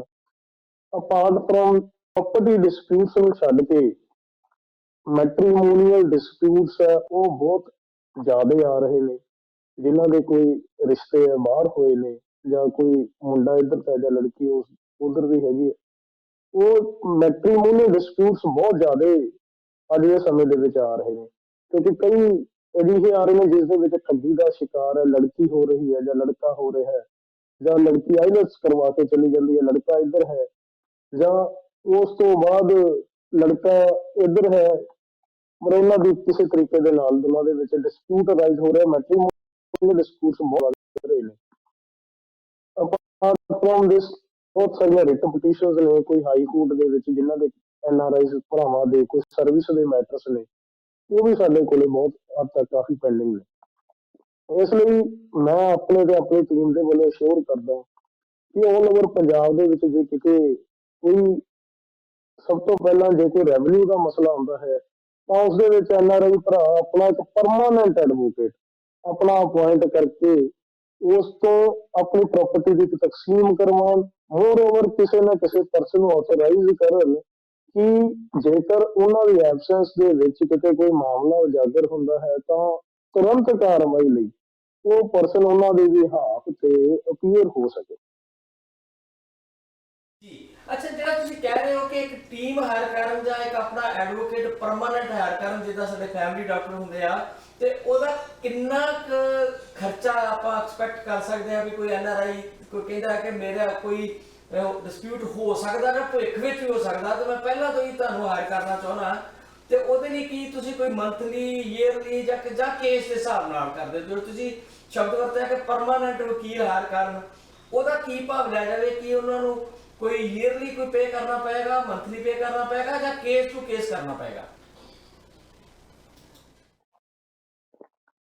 ਉਸ ਦੇ ਵਿੱਚ ਇਸ ਤਰ੍ਹਾਂ ਹੁੰਦਾ ਕਿ ਪਰਮਾਨੈਂਟ ਹਾਇਰਿੰਗ ਦਾ ਮਤਲਬ ਇਹ ਹੈ ਕਿ ਜਦੋਂ ਕਦੇ ਭਵਿੱਖ ਦੇ ਵਿੱਚ ਪਾਰਟੀ ਦਾ ਕੋਈ ਡਿਸਪਿਊਟ NRI ਦਾ ਕੋਈ ਇੱਥੇ ਅਰਾਈਜ਼ ਹੁੰਦਾ ਹੈ ਤਾਂ ਆਪਣੇ ਕੰਸਰਨਡ ਐਡਵੋਕੇਟ ਨੂੰ ਕਹਿ ਸਕਦੇ ਹਨ ਕਿ ਸਾਡੇ ਬਿਹਾਫ ਤੇ ਅਪੀਲ ਹੋ ਕੇ ਇਸ ਨੂੰ sort out at the earlier stage ਕਰਵਾਇਆ ਜਾਵੇ, ਤਾਂ ਜੋ, ਕਿਉਂਕਿ ਜਦੋਂ ਪਹਿਲਾਂ ਪ੍ਰੋਬਲਮ ਜਿਹੜੀ ਦੇਖਣ ਦੇ ਵਿੱਚ ਆ ਰਹੀ ਹੈ ਕਿ NRI ਭਰਾ ਅਪੀਅਰ, ਕਿਉਂਕਿ ਉਹਨਾਂ ਕੋਲ ਇੰਟੀਮੇਸ਼ਨ ਨਹੀਂ ਪਹੁੰਚਦੀ, ਇਸ ਲਈ ਉਹ ਅਪੀਅਰ ਨਹੀਂ ਹੋ ਪਾਉਂਦੇ ਤੇ ਮੈਟਰ ਹੈ ਜਿਹੜੇ ਐਕਸ ਪਾਰਟੀ ਹੋ ਜਾਂਦੇ ਨੇ। ਜਦੋਂ ਇੱਕ ਤਰਫਾ ਆਰਡਰ ਹੋ ਜਾਂਦੇ ਤਾਂ ਉਹਨਾਂ ਆਰਡਰਸ ਨੂੰ ਸੈਟੀਸਫਾਈਡ ਕਰਾਉਣ ਦੇ ਵਿੱਚ ਕਾਫੀ ਲੈਂਥੀ ਪ੍ਰੋਸੀਜਰ ਹੈ, ਉਹ ਸਾਨੂੰ ਫਿਰ ਉਸ ਤੋਂ ਬਾਅਦ ਫੇਸ ਕਰਨਾ ਪੈਂਦਾ। ਇਸ ਲਈ ਐਟ ਦੀ ਇਨੀਸ਼ੀਅਲ ਸਟੇਜ ਕਿਸੇ ਕੋਈ ਨਾ ਕੋਈ ਐਡਵੋਕੇਟ ਨੂੰ ਅਪੁਆਇੰਟ ਕਰਕੇ ਜਾਂ ਕਿਸੇ ਪਰਸਨ ਨੂੰ ਪਾਵਰ ਆਫ ਅਟਾਰਨੀ ਦੇ ਜਾਂ ਮੁਖਤਿਆਰਨਾਮਾ ਦੇ ਕੇ ਆਥੋਰਾਈਜ਼ ਕਰ ਸਕਦੇ ਨੇ ਕਿ ਸਾਡੇ ਬਿਹਾਫ ਤੇ ਜੇਕਰ ਇਨ ਫਿਊਚਰ ਦੇ ਵਿੱਚ ਕੋਈ ਮੈਟਰ ਆਉਂਦਾ ਹੈ ਤਾਂ ਉਸ ਦੀ ਜਿਹੜੀ ਫੀਸ ਦੀ ਗੱਲ ਤੁਸੀਂ ਕਰਦੇ ਹੋ ਤਾਂ ਉਹ ਫੀਸ ਹੈ ਜਿਹੜੀ ਉਹ ਕੇਸ ਟੂ ਕੇਸ ਵੀ ਕੀਤੀ ਜਾ ਸਕਦੀ ਹੈ, ਤੇ ਜੇਕਰ ਉਹਨਾਂ ਦੇ ਮੈਟਰ ਜ਼ਿਆਦੇ ਨੇ ਤਾਂ ਉਹ ਤਕਰੀਬਨ ਮੰਥਲੀ ਵੀ ਆਪਣੇ ਲੈਵਲ ਤੇ ਉਹ ਐਡਜਸਟਮੈਂਟ, ਉਹ ਬਹੁਤ ਕੌਂਸਲ ਦੀ ਤੇ ਪਾਰਟੀ ਦੋਨਾਂ ਦੀ ਐਡਜਸਟਮੈਂਟ ਦੀ ਗੱਲ ਹੈ ਕਿ ਉਸ ਨੂੰ ਪਰਮਾਨੈਂਟ ਤੌਰ ਤੇ ਮੰਥਲੀ ਬੇਸਿਸ ਤੇ ਵੀ ਹਾਇਰ ਕਰ ਸਕਦੇ। ਵਕੀਲ ਸਾਹਿਬ, ਇੱਕ ਡਾਕਟਰ ਇੰਦਰਮਾਨ ਹੋਰਾਂ ਨੇ ਮੇਰੇ ਧਿਆਨ 'ਚ ਲਿਆਂਦੀ ਸੀ ਗੱਲ, ਮੈਂ ਥੋੜਾ ਜਿਹਾ ਤੁਹਾਡੇ ਕੋਲ ਉਹ ਵੀ ਕੁਐਸਚਨ ਪੁੱਛ ਲੈਣਾ। ਆਮ ਤੌਰ ਤੇ ਜਦੋਂ ਕੋਈ NRI ਜਾਂਦਾ ਹੈ ਤਾਂ ਉਹ ਇਸ ਗੱਲੋਂ ਬਹੁਤ ਡਰਦਾ ਹੈ ਕਿ ਮੇਰੇ ਤੇ ਜੇ ਕੋਈ ਝਗੜਾ ਚੱਲ ਰਿਹਾ ਤੇ ਕੋਈ ਝੂਠੇ ਕੇਸ ਨਾ ਪਾ ਦਿੱਤੇ ਜਾਣ, ਮੈਨੂੰ ਕਿਸੇ ਨਾ ਕਿਸੇ ਕੇਸ 'ਚ ਨਾ ਫਸਾ ਦਿੱਤਾ ਜਾਵੇ, ਜਾਂ 57 ਬਣਾ ਲਈ ਜਾਂਦੀ ਆ ਜਾਂ ਕੁਝ ਇਦਾਂ ਦਾ ਹੁੰਦਾ, ਫਿਰ ਉਹਦੀਆਂ ਤਰੀਕਾਂ ਪੈ ਜਾਂਦੀਆਂ ਤੇ ਉਹ ਬੰਦਾ ਸਮਾਂ ਅਫੋਰਡ ਨਹੀਂ ਕਰ ਸਕਦਾ। ਤੇ ਦੋ ਤਰ੍ਹਾਂ ਦੀਆਂ ਇੱਥੇ ਪ੍ਰੋਬਲਮ ਆਉਂਦੀਆਂ। ਕਈ ਵਾਰ ਤਾਂ ਲੋਕ ਇਸ ਚੱਕਰ 'ਚ ਪੈਣ ਤੋਂ, ਜੇ ਕੇਸ ਦਰਜ ਹੋ ਗਿਆ ਤੇ ਉਹਨੂੰ ਭੁਗਤਣ ਤੋਂ ਡਰਦੇ ਚੁੱਪ ਕਰਕੇ ਜਹਾਜ਼ ਫੜਦੇ ਤੇ ਆ ਜਾਂਦੇ ਆ। ਬਾਅਦ 'ਚ ਉਹਨਾਂ ਦੀ ਪ੍ਰੈਜ਼ੈਂਸ ਜਿਹੜੀ ਆ ਕੋਰਟਾਂ ਵਿੱਚ ਨਹੀਂ ਹੁੰਦੀ ਤੇ ਉਹਨਾਂ ਦੇ PO ਵਗੈਰਾ ਬਣ ਜਾਂਦੇ ਆ ਕੋਈ ਇਸ ਤਰ੍ਹਾਂ ਦੇ, ਤੇ ਉਹ ਉਹਨਾਂ ਨੂੰ ਬੜੀਆਂ ਮੁਸ਼ਕਲਾਂ ਆਉਂਦੀਆਂ ਦੁਬਾਰਾ ਜਦੋਂ ਇੰਡੀਆ ਜਾਣਾ ਹੁੰਦਾ ਤੇ ਉਹਨਾਂ ਉੱਤੇ ਵੱਡੀ ਮੁਸੀਬਤ ਖੜੀ ਹੋ ਜਾਂਦੀ ਆ। ਦੂਜਾ ਤਰੀਕਾ ਇਹ ਆ ਕਿ ਜਦੋਂ ਕੋਈ ਕੇਸ 'ਚ ਉਲਝਾ ਲਿਆ ਜਾਂਦਾ ਤੇ ਪੁਲਿਸ ਵਾਲੇ ਉਹਦਾ ਪਾਸਪੋਰਟ ਫੜ ਕੇ ਰੱਖ ਲੈਂਦੇ ਆ। ਥੋੜੀ ਜਿਹੀ ਇੱਥੇ ਜਾਣਕਾਰੀ ਦਿਓ ਕਿ ਇਹਦਾ ਪਾਸਪੋਰਟ ਨੂੰ ਪੁਲਿਸ ਰੱਖ ਲੈਂਦੀ ਆ ਜਾਂ ਕੋਰਟ ਆਪਣੇ ਕੋਲ ਰੱਖ ਲੈਂਦੀ ਆ ਜਾਂ ਇਸ ਤਰ੍ਹਾਂ ਦਾ ਕੋਈ ਹਾਲਾਤ ਬਣ ਜਾਂਦੇ ਆ, ਉਦੋਂ ਫਿਰ ਉਹ ਬੰਦੇ ਨੂੰ ਕੀ ਕਰਨਾ ਚਾਹੀਦਾ ਤੇ ਕੀ ਇਹ ਲੀਗਲ ਹੈ ਜਾਂ ਇਲੀਗਲ ਹੈ? ਡਾਕਟਰ ਇੰਦਰਮਾਨ, ਤੁਸੀਂ ਵੀ ਥੋੜੀ ਜਿਹੀ ਇਸ ਬਾਰੇ ਜਾਣਕਾਰੀ ਦੇ ਸਕੋ ਤੇ ਵਧੀਆ ਗੱਲ ਹੈ, ਤੇ ਕੁਐਸਚਨ ਆਪਣਾ ਤੁਸੀਂ ਵੀ ਨਾਲ ਜਿਹੜਾ ਵਕੀਲ ਸਾਹਿਬ ਨੂੰ ਕਰ ਸਕਦੇ ਹੋ ਜੀ। ਜਿਹੜਾ ਇਹ ਪਾਸਪੋਰਟ ਵਾਲਾ ਹੈਗਾ ਨਾ, ਇਹ ਤਾਂ ਜਿਹੜਾ ਮੋਸਟਲੀ ਜਿਹੜੇ NRI ਜਿਹੜੇ ਇਹਨਾਂ ਇੱਕ ਥ੍ਰੈਟ ਜਾਂ ਜਿਹੜੀ ਪਰਸੈਪਸ਼ਨ ਜੀ ਹੈਗੀ ਹੈ ਜਾਂ ਫੀਅਰ ਮਹਿਸੂਸ ਕਰਦੇ ਨੇ ਕਿ ਉੱਥੇ ਜੋ ਜਾਂਦੇ ਆ, ਸਭ ਤੋਂ ਵੱਡਾ ਸਾਨੂੰ ਇਹੀ ਇੱਕ ਡਰ ਹੈਗਾ ਕਿ ਅਸੀਂ ਵਾਪਸ ਨਹੀਂ ਆ ਸਕਣਾ। ਤਾਂ ਇਸੇ ਕਰਕੇ ਉਹ ਜਿਹੜੀ ਉੱਥੇ ਜਿਹੜਾ ਮਸਲਾ ਹੈਗਾ ਉਹਨੂੰ ਉਵੇਂ ਹੀ ਛੱਡ ਕੇ ਆ ਜਾਂਦੇ, ਜਦੋਂ ਕੋਈ ਮਾੜੀ ਮੋਟੀ ਕਿਤੋਂ ਥ੍ਰੈਟਨਿੰਗ ਆਉਂਦੀ ਹੈ ਜਾਂ ਉਹਨੂੰ ਛੱਡ ਕੇ ਆ ਜਾਂਦੇ, ਕਿਉਂਕਿ ਉਹ ਪਾਸਪੋਰਟ ਵਾਲਾ ਚੱਕਰ ਹੈ ਕਿ ਪਾਸਪੋਰਟ ਕੋਈ ਪੁਲਿਸ ਅਫਸਰ ਕੋਈ ਫੜ ਕੇ ਨਾ ਸਾਡਾ ਰੱਖ ਲਏ। ਤੇ ਸੋ ਜਿੱਥੋਂ ਤੱਕ ਮਤਲਬ ਮੇਰੀ ਇਨਫੋਰਮੇਸ਼ਨ ਹੈਗੀ ਹੈ ਉਹ ਇਹ ਹੈਗੀ ਕਿ ਜਿਹੜਾ ਪਾਸਪੋਰਟ ਹੈ ਉਹ ਕੋਈ ਪੁਲਿਸ ਅਫਸਰ ਜਿਹੜਾ ਉਹ ਜ਼ਬਤ ਨਹੀਂ ਕਰ ਸਕਦਾ, ਜਾਂ ਬਕਾਇਦਾ ਕੋਰਟ ਦੇ ਆਰਡਰ ਤੇ ਪਾਸਪੋਰਟ ਜਮ੍ਹਾਂ ਹੋਣਗੇ ਉਸੇ ਅਥਾਰਟੀ ਨੂੰ ਜਿੱਥੋਂ ਪਾਸਪੋਰਟ ਇਸ਼ੂ ਹੋਇਆ। ਤੇ ਸੋ ਇਹ ਜਿਹੜੀ ਪੁਲਿਸ ਹੈ ਘੱਟੋ ਘੱਟ ਇੰਨਾ ਜ਼ਰੂਰ ਕਰ ਸਕਦੇ ਆ ਵੀ ਕਿ ਜੇ ਕੋਰਟ ਦੇ ਆਰਡਰ ਨੂੰ ਇੰਪਲੀਮੈਂਟ ਕਰਨ ਵਾਸਤੇ ਜਿਹੜਾ ਹੈਗਾ, ਹੋ ਸਕਦਾ ਵੀ ਉਹ ਪੁਲਿਸ ਉਹਨਾਂ ਤੋਂ ਪਾਸਪੋਰਟ ਲੈ ਕੇ ਜਾਂ ਉਹਨੂੰ ਕਹੇ ਕੋਰੀਅਰ ਕਰਵਾਓ ਜਾਂ ਉੱਥੇ ਜਾ ਕੇ ਜਮ੍ਹਾਂ ਕਰਵਾਓ, ਤੇ ਪਰ ਉਹ ਆਪਣੇ ਕੋਲ ਨਹੀਂ ਹੈ ਜਿਵੇਂ ਉੱਥੇ ਆਮ ਤੌਰ ਤੇ ਚੱਲਦਾ ਹੈਗਾ ਕਿ ਉਹ ਕੋਈ ਪੁਲਿਸ ਇੰਸਪੈਕਟਰ ਜਾਂ ਕੋਈ ਵੀ ਬੰਦਾ ਜਿਹੜਾ ਹੈਗਾ, ਸਿਪਾਹੀ ਤੱਕ ਵੀ ਜਿਹੜਾ ਕਾਂਸਟੇਬਲ ਹੈ ਉਹ ਕਹਿ ਦਿੰਦਾ ਜੀ ਬੜਾ ਕਰਦਾ ਮੈਂ ਤੇਰਾ ਪਾਸਪੋਰਟ ਨਹੀਂ ਤੈਨੂੰ ਦੇਣਾ ਹੈਗਾ, ਤੇਰਾ ਪਾਸਪੋਰਟ ਤੇਰਾ ਫੜਾਓ ਰੇ। ਤੇ ਸੋ ਉਹ ਜਿਹੜੀ ਹੈਗੀ ਹੈ ਅਵੇਅਰਨੈਸ ਨਹੀਂ ਹੈਗੀ ਇਸ ਕਿਸਮ ਦੀ, ਤੇ ਇਸੇ ਕਰਕੇ ਜਿਹੜੇ NRI ਇਸ ਚੀਜ਼ ਤੋਂ ਜਿਹੜਾ ਨੁਕਸਾਨ ਖਾ ਜਾਂਦੇ ਨੇ। ਤੇ ਅਦਰਵਾਈਜ਼ ਪੁਲਿਸ, ਜਿੱਥੋਂ ਤੱਕ ਮੇਰੀ ਇਨਫੋਰਮੇਸ਼ਨ ਹੈ, ਪੁਲਿਸ ਕੋਲ ਕੋਈ ਅਥਾਰਟੀ ਨਹੀਂ, the court has the authority but passport must be submitted to the passport authority of India। ਸੋ ਇਹ ਕੋਰਟ ਦੇ ਆਰਡਰ ਦੇ ਉੱਤੇ, ਤੇ ਬਾਕੀ ਆਪਾਂ ਐਡਵੋਕੇਟ ਸਾਹਿਬ ਤੋਂ ਕਲੈਰੀਫਿਕੇਸ਼ਨ ਲੈ ਲੈਂਦੇ ਹਾਂ ਜੀ। ਬਿਲਕੁਲ ਜੀ, ਜੇ ਕੋਈ NRI ਵੱਲੋਂ ਕੋਈ ਕ੍ਰਾਈਮ ਪੰਜਾਬ ਦੇ ਵਿੱਚ ਆ ਕੇ ਕੋਈ ਕਮਿਟ ਕੀਤਾ ਜਾਂਦਾ ਹੈ ਤਾਂ ਉਸ ਦੇ ਵਿੱਚ ਇੱਕ ਕੰਡੀਸ਼ਨ, ਬੇਲ ਦੀਆਂ ਕੰਡੀਸ਼ਨਸ ਦੇ ਵਿੱਚ ਜ਼ਰੂਰ ਇਹ ਲਿਖਿਆ ਜਾਂਦਾ ਹੈ ਕਿ ਉਹ ਕੰਟਰੀ ਨੂੰ ਸਾਡੀ ਮਰਜ਼ੀ ਤੋਂ ਬਿਨਾਂ ਛੱਡ ਕੇ ਨਹੀਂ ਜਾਵੇਗਾ। ਬਟ ਪਾਸਪੋਰਟ ਨਾ ਤਾਂ ਕੋਰਟ ਇੰਪਾਊਂਡ ਕਰ ਸਕਦੀ ਹੈ, ਕੋਰਟ ਵੀ ਆਪਦੇ ਕੋਲੇ ਨਹੀਂ ਰਖਵਾ ਸਕਦੀ, ਨਾ ਹੀ ਕਿਸੇ ਪੁਲਿਸ ਅਥਾਰਟੀ ਦੇ ਕੋਲੇ ਪਾਵਰ ਹੈ ਕਿ ਉਹ ਪਾਸਪੋਰਟ ਕਿਸੇ NRI ਪਰਸਨ ਦਾ ਉਹ ਆਪਣੇ ਕੋਲੇ ਜ਼ਬਤ ਕਰਕੇ ਰੱਖ ਲੈਣ। ਇਵਨ ਕਿ ਹਾਈ ਕੋਰਟ ਤੇ ਸੁਪਰੀਮ ਕੋਰਟ ਦੀਆਂ ਸਟ੍ਰਿਕਟ ਗਾਈਡਲਾਈਨਸ ਨੇ ਕਿ ਇਨ ਕੇਸ ਆਫ NRI ਜੇ ਕੋਈ ਅਫੈਂਸ ਵੀ ਕਮਿਟ ਹੁੰਦਾ ਹੈ ਤਾਂ ਸਪੈਸ਼ਲ ਜਿਹੜੀ ਇਨਕੁਆਇਰੀ ਹੈ ਉਹ NRI ਕਮਿਸ਼ਨ ਵੱਲੋਂ ਕੰਡਕਟ ਕੀਤੀ ਜਾਊਗੀ, NRI ਪੁਲਿਸ ਵੱਲੋਂ ਕੰਡਕਟ ਕੀਤੀ ਜਾਊਗੀ, ਤੇ ਸਪੈਸ਼ਲ ਰਿਪੋਰਟ ਹੈ ਵਿਦ ਰੀਜ਼ਨਿੰਗ ਉਹ SSP ਸਾਹਿਬ ਨੂੰ ਦਿੱਤੀ ਜਾਊਗੀ। ਤੇ ਜਿਸ ਤੱਕ ਰਹੀ ਪਾਸਪੋਰਟ ਦੀ ਗੱਲ, ਤਾਂ ਪਾਸਪੋਰਟ ਕਿਸੇ ਵੀ ਅਥਾਰਟੀ ਵੱਲੋਂ ਕੋਈ ਜ਼ਬਤ ਨਹੀਂ ਕੀਤਾ ਜਾਂਦਾ। ਇਹ ਇੱਕ ਮੇਅਰ ਰਿਊਮਰ ਹੈ, ਇੱਕ ਥ੍ਰੈਟ ਹੈਗਾ, ਇੱਕ NRI ਦੇ ਦਿਮਾਗ ਦੇ ਵਿੱਚ ਬਿਠਾ ਦਿੱਤਾ ਗਿਆ ਕਿ ਉਹ ਆ ਕੇ ਇੱਥੇ ਦੁਬਾਰਾ ਉਹਨਾਂ ਲੋਕਾਂ ਵੱਲੋਂ ਜੋ NRI ਦੀਆਂ ਜ਼ਮੀਨਾਂ ਤੇ ਜਾਂ ਥਾਵਾਂ ਤੇ ਕਬਜ਼ਾ ਕਰਨਾ ਚਾਹੁੰਦੇ ਆ ਜਾਂ ਇਲੀਗਲ ਇਨਕਰੋਚਮੈਂਟ ਕਰਨਾ ਚਾਹੁੰਦੇ ਨੇ ਜਾਂ ਨਹੀਂ ਚਾਹੁੰਦੇ ਕਿ ਉਹ ਵਾਪਸੀ ਆਉਣ, ਉਹਨਾਂ ਵੱਲੋਂ ਇੱਕ ਥ੍ਰੈਟ ਹੈ, ਇਹ ਘੜਿਆ ਹੋਇਆ ਉਹਨਾਂ ਦੀ ਮਨ ਦੀ ਸੋਚ ਹੈ।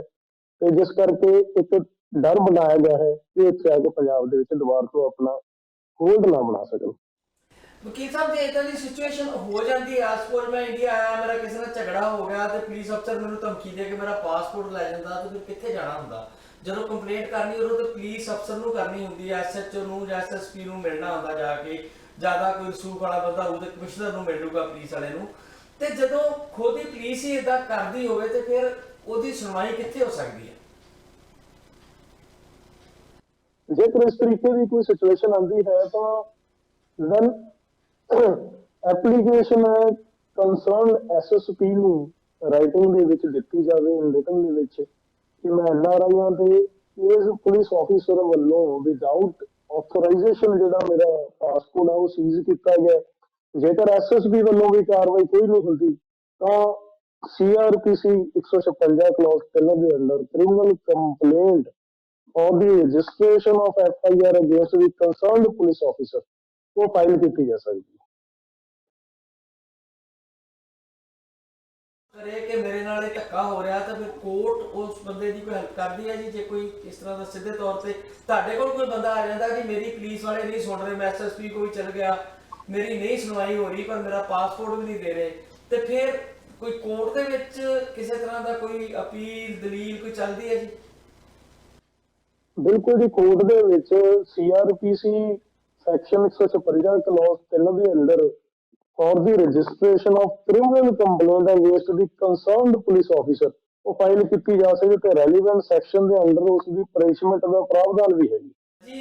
ਮਾਨ ਸਾਹਿਬ, ਹੁਣ ਤੁਸੀਂ ਕੋਈ ਕੁਐਸਚਨ ਜਿਹੜਾ ਰਹਿ ਗਿਆ ਹੋਵੇ ਮੇਰੇ ਦਿਲ 'ਚ ਨਾ ਇਸ ਵੇਲੇ ਚੱਲਦਾ ਹੋਵੇ, ਜਿਹੜਾ ਆਪਾਂ ਨੂੰ ਬਹੁਤ ਇੰਪੋਰਟੈਂਟ ਹੋਵੇ ਡਿਸਕਸ ਕਰਨਾ ਇਸ ਵੇਲੇ, ਉਹ ਵਕੀਲ ਸਾਹਿਬ ਨਾਲ ਜਿਹੜਾ ਉਹ ਸਾਂਝਾ ਕਰ ਲਓ ਜੀ। ਦੇਖੋ ਜੀ, ਬਹੁਤੀਆਂ ਗੱਲਾਂ ਜਿਹੜੀਆਂ ਕਲੀਅਰ ਹੋ ਚੁੱਕੀਆਂ ਤੇ ਸੋ ਇਹ ਤਾਂ ਹੁਣ ਜਿਹੜੀ ਹੈਗੀ ਆਪਾਂ ਅਪੀਲ ਹੀ ਕਰ ਸਕਦੇ ਹਾਂ। ਜਿਹੜੇ NRI ਬ੍ਰਦਰ ਨੇ ਉਹ ਉੱਥੇ ਜਾ ਕੇ ਮਤਲਬ ਪੰਜਾਬ ਦੇ ਵਿੱਚ ਜਿੰਨਾ ਐਗਜ਼ਿਸਟਿੰਗ ਸਿਸਟਮ ਹੈਗਾ, ਜਿੰਨਾ ਜਿਹੋ ਜਿਹਾ ਵੀ ਹੈਗਾ ਉਹ ਤੋਂ ਫਾਇਦਾ ਲੈਣ ਤੇ ਪ੍ਰੈਸ਼ਰ ਕਰਨ। ਤੇ ਬਾਕੀ ਇਹਨਾਂ ਦਾ ਐਡਵੋਕੇਟ ਸਾਹਿਬ ਦਾ ਕੰਟੈਕਟ ਨੰਬਰ ਹੈਗਾ ਤੇ ਇਹਨਾਂ ਨਾਲ ਡਾਇਰੈਕਟ ਕੰਟੈਕਟ ਕਰ ਲੈਣ। ਤੇ ਇਹ ਜੰਗ ਨੇ, ਹਿੰਮਤੀ ਨੇ, ਕਈ ਕੋਰਟਾਂ ਦੇ ਵਿੱਚ ਜਾਂਦੇ ਨੇ ਤੇ ਹਾਈ ਕੋਰਟ ਤੱਕ ਅਪੀਅਰ ਹੁੰਦੇ ਨੇ ਤੇ ਇਹਨਾਂ ਨਾਲ ਆਪਣੇ ਲੈਵਲ ਤੇ ਕੰਟੈਕਟ, ਇਹਨਾਂ ਦੇ ਆਪਣੇ ਡਾਇਰੈਕਟਲੀ ਕੰਟੈਕਟ ਕਰ ਸਕਦੇ ਨੇ। ਤੇ ਜਿਹੜਾ ਉਹ ਪਰਮਾਨੈਂਟ ਵਾਲੀ ਗੱਲ ਕਰਦੇ ਸੀ, ਹਾਇਰ ਵਾਲੀ, ਉਹ ਮੈਨੂੰ ਵੀ ਇਹ ਲੱਗਦਾ ਸੀ ਕਿ ਉਹ ਠੀਕ ਹੈ ਕਿ ਜੇ ਤੁਸੀਂ ਇੱਥੇ ਮਤਲਬ ਕੈਨੇਡਾ ਦੇ ਵਿੱਚ ਤੁਹਾਨੂੰ ਇੱਕ ਇੰਸ਼ੋਰੈਂਸ ਵਾਲਾ ਬੰਦਾ ਚਾਹੀਦਾ ਹੈ, ਤੁਹਾਨੂੰ ਇੱਕ ਐਡਵੋਕੇਟ ਚਾਹੀਦਾ, ਤੁਹਾਨੂੰ ਇੱਕ ਮਤਲਬ ਕੋਈ ਤੁਹਾਡਾ ਇਨਕਮ ਟੈਕਸ ਵਾਲਾ ਬੰਦਾ ਚਾਹੀਦਾ, ਠੀਕ ਹੈ। ਉਹ ਜਿਹੜੇ ਉਹ 4-5 ਚੀਜ਼ਾਂ ਜਿਹੜੀਆਂ ਹੈਗੀਆਂ ਆਪਾਂ ਨੂੰ ਇੱਥੇ ਚਾਹੀਦੀਆਂ, ਆਪਣੀਆਂ ਇਮੀਗ੍ਰੈਂਟ ਕੰਸਲਟੈਂਟ ਚਾਹੀਦਾ। ਤੋ ਸੋ ਉਹ ਚੀਜ਼ਾਂ ਜਿਹੜੀਆਂ ਹੈਗੀਆਂ ਉੱਥੇ ਵੀ ਆਪਾਂ ਨੂੰ, ਜਦੋਂ ਇੱਥੇ ਆਪਾਂ ਕਰ ਸਕਦੇ ਹਾਂ ਤਾਂ ਉੱਥੇ ਵੀ ਕੋਈ ਨਾ ਕੋਈ ਆਪਾਂ ਨੂੰ ਜਿਹੜੀ ਕਿਸੇ ਨੂੰ ਪਾਵਰ ਆਫ ਅਟਾਰਨੀ ਦੇ ਕੇ ਤੇ ਉੱਥੇ ਆਪਾਂ ਜਿਹੜਾ ਹੈਗਾ ਐਡਵੋਕੇਟ ਨੂੰ, ਚਾਹੇ ਉਹ ਕੇਸ ਵਾਈਜ਼ ਤੁਸੀਂ ਕਰਦੇ ਰਹੋ ਬਾਅਦ ਚ, ਪਰ ਐਡਵੋਕੇਟ ਨਾਲ ਐਟਲੀਸਟ ਤੁਸੀਂ ਕੰਟਰੈਕਟ ਵਗੈਰਾ ਸਾਈਨ ਕਰ ਸਕਦੇ ਹੋ ਕਿ ਲੌਂਗ ਟਰਮ ਦੇ ਵਿੱਚ ਬਾਰ-ਬਾਰ ਐਡਵੋਕੇਟ ਚੇਂਜ ਕਰਨ ਨਾਲੋਂ। ਤੇ ਦੂਸਰੀ ਗੱਲ ਜਿਹੜੀ ਹੈਗੀ ਆ, ਇਹ ਪਾਵਰ ਆਫ ਅਟਾਰਨੀ ਬਾਰੇ ਐਡਵੋਕੇਟ ਸਾਹਿਬ ਥੋੜੇ ਕਲੀਅਰ ਕਰ ਦੇਣ ਕਿ ਜਿਹੜੀ power of attorney mostly NRI brother ਦੇ ਆਉਂਦੇ ਨੇ ਉੱਥੇ, ਤੇ ਉਹਦੇ ਵਿੱਚ ਉਹ ਪਾਵਰ ਆਫ ਅਟਾਰਨੀ ਨੂੰ ਵੀ ਮਿਸਯੂਜ਼ ਕਰ ਲਿਆ ਜਾਂਦਾ ਮੋਸਟਲੀ ਉਹਨਾਂ ਦੇ ਕਿਸੇ ਰਿਸ਼ਤੇਦਾਰਾਂ ਵੱਲੋਂ ਜਾਂ ਹੋਰ। ਤੇ ਉਹ ਫਿਰ NRI ਕਿਹੜੀ ਪਾਵਰ ਆਫ ਅਟਾਰਨੀ ਦੇਣ, ਕਿਸ ਬੇਸ ਤੇ ਜਿਹੜਾ ਹੈਗਾ ਉਹ ਗੱਲਬਾਤ ਮਤਲਬ ਜਿਹੜੀ ਇਹਨੂੰ ਅੱਗੇ ਵਧਾਉਣ, ਕਿ ਜਿਹੜਾ ਲੀਗਲ ਗਰਾਊਂਡ ਕਿਸ ਤਰੀਕੇ ਨਾਲ ਸਾਊਂਡ ਕਰਨ ਆਪਣਾ, ਕਿ ਜਿਹੜੀ ਕੋਈ ਸਪੈਸੀਫਿਕ ਉਹ ਜਿਹੜੀ ਪਾਵਰ ਆਫ ਅਟਾਰਨੀ ਹੋਏਗੀ ਜਾਂ ਡਾਇਰੈਕਟਲੀ ਐਡਵੋਕੇਟ ਨੂੰ ਪਾਵਰ ਆਫ ਅਟਾਰਨੀ ਦੇਣ ਜਾਂ ਭੇਜਣ, ਕੀ ਕਰਨ? ਮੈਂ ਵੀ ਨਾਲ ਜੁੜਦਾ ਇੱਕ ਸਵਾਲ ਕਰਾਂਗਾ ਵਕੀਲ ਸਾਹਿਬ ਨੂੰ। ਉਹ ਏਦਾਂ ਕਰਵਾਲ ਸਾਹਿਬ ਕਿ ਜਿਸ ਤਰ੍ਹਾਂ ਇਹਨਾਂ ਦੱਸਿਆ ਕਿ ਪਾਵਰ ਆਫ ਅਟਾਰਨੀ ਮਿਸਯੂਜ਼ ਹੋ ਜਾਂਦੀ ਆ, ਦੂਜੇ ਪਾਸੇ ਤੁਸੀਂ ਵੀ ਇੱਕ ਗੱਲ ਕਲੀਅਰ ਕੀਤੀ ਆ ਕਿ ਈਮੇਲ ਰਾਹੀਂ ਵੀ ਜਿਹੜੇ ਮਹਿਕਮੇ ਨੇ ਜਾਂ ਰੈਵਨਿਊ ਡਿਪਾਰਟਮੈਂਟ ਹੈ ਜਾਂ ਪੁਲਿਸ ਡਿਪਾਰਟਮੈਂਟ ਹੈ ਉਹ ਸੰਬੰਧਿਤ ਵਿਅਕਤੀ ਨੂੰ ਸੂਚਨਾ ਦਿੰਦਾ ਹੈ। ਪਰ ਕਈ ਵਾਰ ਇਦਾਂ ਹੁੰਦਾ ਕਿ ਜਿਹੜੇ ਬੰਦਿਆਂ ਨੇ ਸਿਟੀਜ਼ਨਸ਼ਿਪ ਜਿਹੜੀ ਆ ਇੰਡੀਆ ਦੀ ਛੱਡ ਦਿੱਤੀ ਹੁੰਦੀ ਆ ਤੇ ਉਹਨਾਂ ਕੋਲ ਆਧਾਰ ਕਾਰਡ ਵਗੈਰਾ ਨਹੀਂ ਹੁੰਦਾ ਤੇ ਉਹਨਾਂ ਦਾ ਨੰਬਰ ਜਿਹੜਾ ਟੈਲੀਫੋਨ ਦਾ ਨੰਬਰ ਜਾਂ ਉਹਨਾਂ ਦਾ ਕੋਈ ਜਿਹੜਾ ਈਮੇਲ ਹੁੰਦਾ ਉਹ ਅਥਾਰਟੀ ਕੋਲ ਨਹੀਂ ਹੁੰਦਾ। ਉਸ ਕੇਸ ਦੇ ਵਿੱਚ ਕਿਹੜਾ ਤਰੀਕਾ ਅਪਣਾਇਆ ਜਾ ਸਕਦਾ? ਮੈਨੂੰ ਸਰ ਜਸਵੰਤ ਸਿੰਘ ਜਿਹੜੇ ਰੈਵਨਿਊ ਐਕਸਪਰਟ ਆਏ ਸੀ ਉਹ ਕਹਿੰਦੇ ਆ ਕਿ ਨਾਰਮਲੀ ਹਰ ਕੇਸ ਦੇ ਵਿੱਚ ਰੈਵਨਿਊ ਡਿਪਾਰਟਮੈਂਟ ਵੀ ਜਾਂ ਕੋਰਟ ਵੀ ਸੰਬੰਧਿਤ NRI ਨੂੰ ਇਨਫੋਰਮ ਕਰਨ ਦਾ ਉਹਨਾਂ ਦਾ ਡਿਊਟੀ ਹੁੰਦੀ ਆ ਤੇ ਉਹ ਕਰਦੇ ਵੀ ਆ। ਪਰ ਜਿਹੜੀ ਆਪੋਜੀਟ ਪਾਰਟੀ ਹੁੰਦੀ ਉਹ ਜਾਣਬੁੱਝ ਕੇ ਉਹਨਾਂ ਦਾ ਨੰਬਰ ਜਾਂ ਈਮੇਲ ਗਲਤ ਲਿਖਾ ਦਿੰਦੇ ਆ ਤਾਂ ਕਿ ਉਹਨਾਂ ਤੱਕ ਪਹੁੰਚ ਨਾ ਹੋ ਸਕੇ। ਤੁਸੀਂ ਇਸ ਚੀਜ਼ ਨੂੰ ਕਿਸ ਤਰ੍ਹਾਂ ਦੇਖਦੇ ਹੋ? ਜੇਕਰ ਇਸ ਤਰੀਕੇ ਦੀ ਗੱਲ ਸਿਚੁਏਸ਼ਨ ਅਰਾਈਜ਼ ਹੁੰਦੀ ਹੈ ਕਿ ਆਪੋਜ਼ਿਟ ਪਾਰਟੀ ਜਾਣਬੁੱਝ ਕੇ NRIs ਦਾ ਈਮੇਲ ਐਡਰੈਸ ਜਾਂ ਉਸਦਾ ਕੋਈ ਫੋਨ ਹੈ ਉਸ ਨੰਬਰ ਤੇ ਸੰਮਨ ਤਮੀਲ ਕਰਵਾ ਦਿੰਦੀ ਹੈ, ਤਾਂ ਜੇਕਰ court on the basis of that ਉਸ ਦੇ ਵਿੱਚ ਇੱਕ ਐਫੀਡੈਵਿਟ ਵੀ ਆਪੋਜ਼ਿਟ ਪਾਰਟੀ ਦਾ ਲੱਗਿਆ ਹੁੰਦਾ ਕੇਸ ਦੇ ਵਿੱਚ ਕਿ ਮੈਂ ਆਪਣੇ ਹੋਸ਼ੋ ਹਵਾਸ ਦੇ ਵਿੱਚ information from the information received, ਇਹ ਜਿਹੜਾ ਐਡਰੈਸ ਹੈ ਉਹ ਕਰੈਕਟ ਹੈ, ਇਹ ਜਿਹੜਾ ਨੰਬਰ ਹੈ, ਇਹ ਜਿਹੜੀ ਈਮੇਲ ਆਈਡੀ ਹੈ ਉਹ ਕਰੈਕਟ ਹੈ। ਤੇ ਜੇਕਰ ਉਸ ਐਫੀਡੈਵਿਟ ਨੂੰ ਆਧਾਰ ਮੰਨ ਕੇ ਕੋਰਟ ਵੱਲੋਂ ਕੋਈ ਐਕਸ ਪਾਰਟੀ ਆਰਡਰ ਕੀਤਾ ਜਾਂਦਾ ਹੈ, ਤਾਂ ਜੇਕਰ ਬਾਅਦ ਵਿੱਚ ਸਾਡੇ NRI ਭਰਾ ਦੀ ਕਿਸੇ ਦੀ ਈਮੇਲ ਆਈਡੀ ਹੈ ਉਹ ਨਹੀਂ ਜਾਂ ਫੋਨ ਨੰਬਰ ਗਲਤ ਉਸ ਆਪੋਜ਼ਿਟ ਪਾਰਟੀ ਵੱਲੋਂ ਦਿੱਤਾ ਗਿਆ ਸੀ, ਤਾਂ ਇੱਕ ਸੈਟ ਅਸਾਈਡ ਐਕਸ ਪਾਰਟੀ ਦੀ ਐਪਲੀਕੇਸ਼ਨ ਆ ਉਹ ਕੋਰਟ ਦੇ ਵਿੱਚ ਮੂਵ ਹੋ ਜਾਂਦੀ ਹੈ। ਤੇ ਕਿਉਂਕਿ ਉਸ ਬੰਦੇ ਵੱਲੋਂ ਆਪੋਜ਼ਿਟ ਪਾਰਟੀ ਵੱਲੋਂ ਉਹ ਜਿਹੜਾ ਐਫੀਡੈਵਿਟ ਹੈ ਉਹ ਦਿੱਤਾ ਗਿਆ, ਤਾਂ ਫਾਲਸ ਐਵੀਡੈਂਸ ਦੀ ਵੀ ਇੱਕ ਐਪਲੀਕੇਸ਼ਨ ਉਸ ਦੇ ਖਿਲਾਫ ਕਾਰਵਾਈ ਦੇ ਲਈ ਕੋਰਟ ਦੇ ਵਿੱਚ ਪ੍ਰੈਜ਼ੈਂਟ ਕੀਤੀ ਜਾ ਸਕਦੀ। ਸੋ ਵਕੀਲ ਸਾਹਿਬ ਤੁਹਾਡਾ ਬਹੁਤ ਬਹੁਤ ਸ਼ੁਕਰੀਆ। ਇੱਕ ਵਾਰੀ ਮੈਂ ਨੰਬਰ ਆਪਣੇ ਦਰਸ਼ਕਾਂ ਨੂੰ ਦੱਸ ਦਿਆਂ ਕਿ ਤੁਹਾਨੂੰ ਅਗਰ ਕੋਈ ਕੰਸਰਨ ਹੋਵੇ ਬਠਿੰਡੇ ਦੇ ਇਲਾਕੇ 'ਚ ਜਾਂ ਇਹ ਹਾਈ ਕੋਰਟ ਦੇ ਵਿੱਚ ਵੀ ਕੇਸ ਜਿਹੜੇ ਕਰਦੇ ਇਹਨਾਂ ਦਾ ਦਫ਼ਤਰ ਜਿਵੇਂ ਇਹਨਾਂ ਦੱਸਿਆ ਚੰਡੀਗੜ੍ਹ ਵਿੱਚ ਵੀ ਆ, ਤਾਂ ਤੁਸੀਂ ਇਹਨਾਂ ਨਾਲ ਐਡਵੋਕੇਟ ਮਨਿੰਦਰ ਸਿੰਘ ਕਰਵਾਲ ਨਾਲ ਸੰਪਰਕ ਕਰ ਸਕਦੇ ਹੋ। ਉਹਨਾਂ ਦਾ ਜਿਹੜਾ ਨੰਬਰ ਹੈ ਉਹ ਹੈ ਜੀ 85 568 96850 8556896850। ਕੋਈ ਗੱਲ ਕੋਈ ਹੋਰ ਰਹਿ ਗਈ ਹੋਵੇ ਮਾਨ ਸਾਹਿਬ ਤੁਸੀਂ ਕਰਨੀ ਹੋਵੇ ਜਾਂ ਵਕੀਲ ਸਾਹਿਬ ਨੇ ਕੋਈ ਮੈਸੇਜ ਦੇਣਾ ਹੋਵੇ ਤਾਂ ਫਿਰ ਉਹ ਦੇ ਸਕਦੇ ਹੋ। ਮੈਂ ਇੱਥੇ ਇੱਕ ਨੋਟ ਦੇਣਾ ਚਾਹਾਂਗਾ ਕਿ ਜੇਕਰ ਕੋਈ ਸੰਪਰਕ ਕਰਨਾ ਚਾਹੁੰਦਾ ਤਾਂ ਮੇਰੀ ਰਜਿਸਟਰਡ ਈਮੇਲ ਆਈਡੀ mskarwal01@gmail.com ਤੇ ਵੀ ਆਪਣੀ ਇੱਕ ਮੇਲ ਉਹ ਮੈਨੂੰ ਛੱਡ ਸਕਦਾ ਹੈ।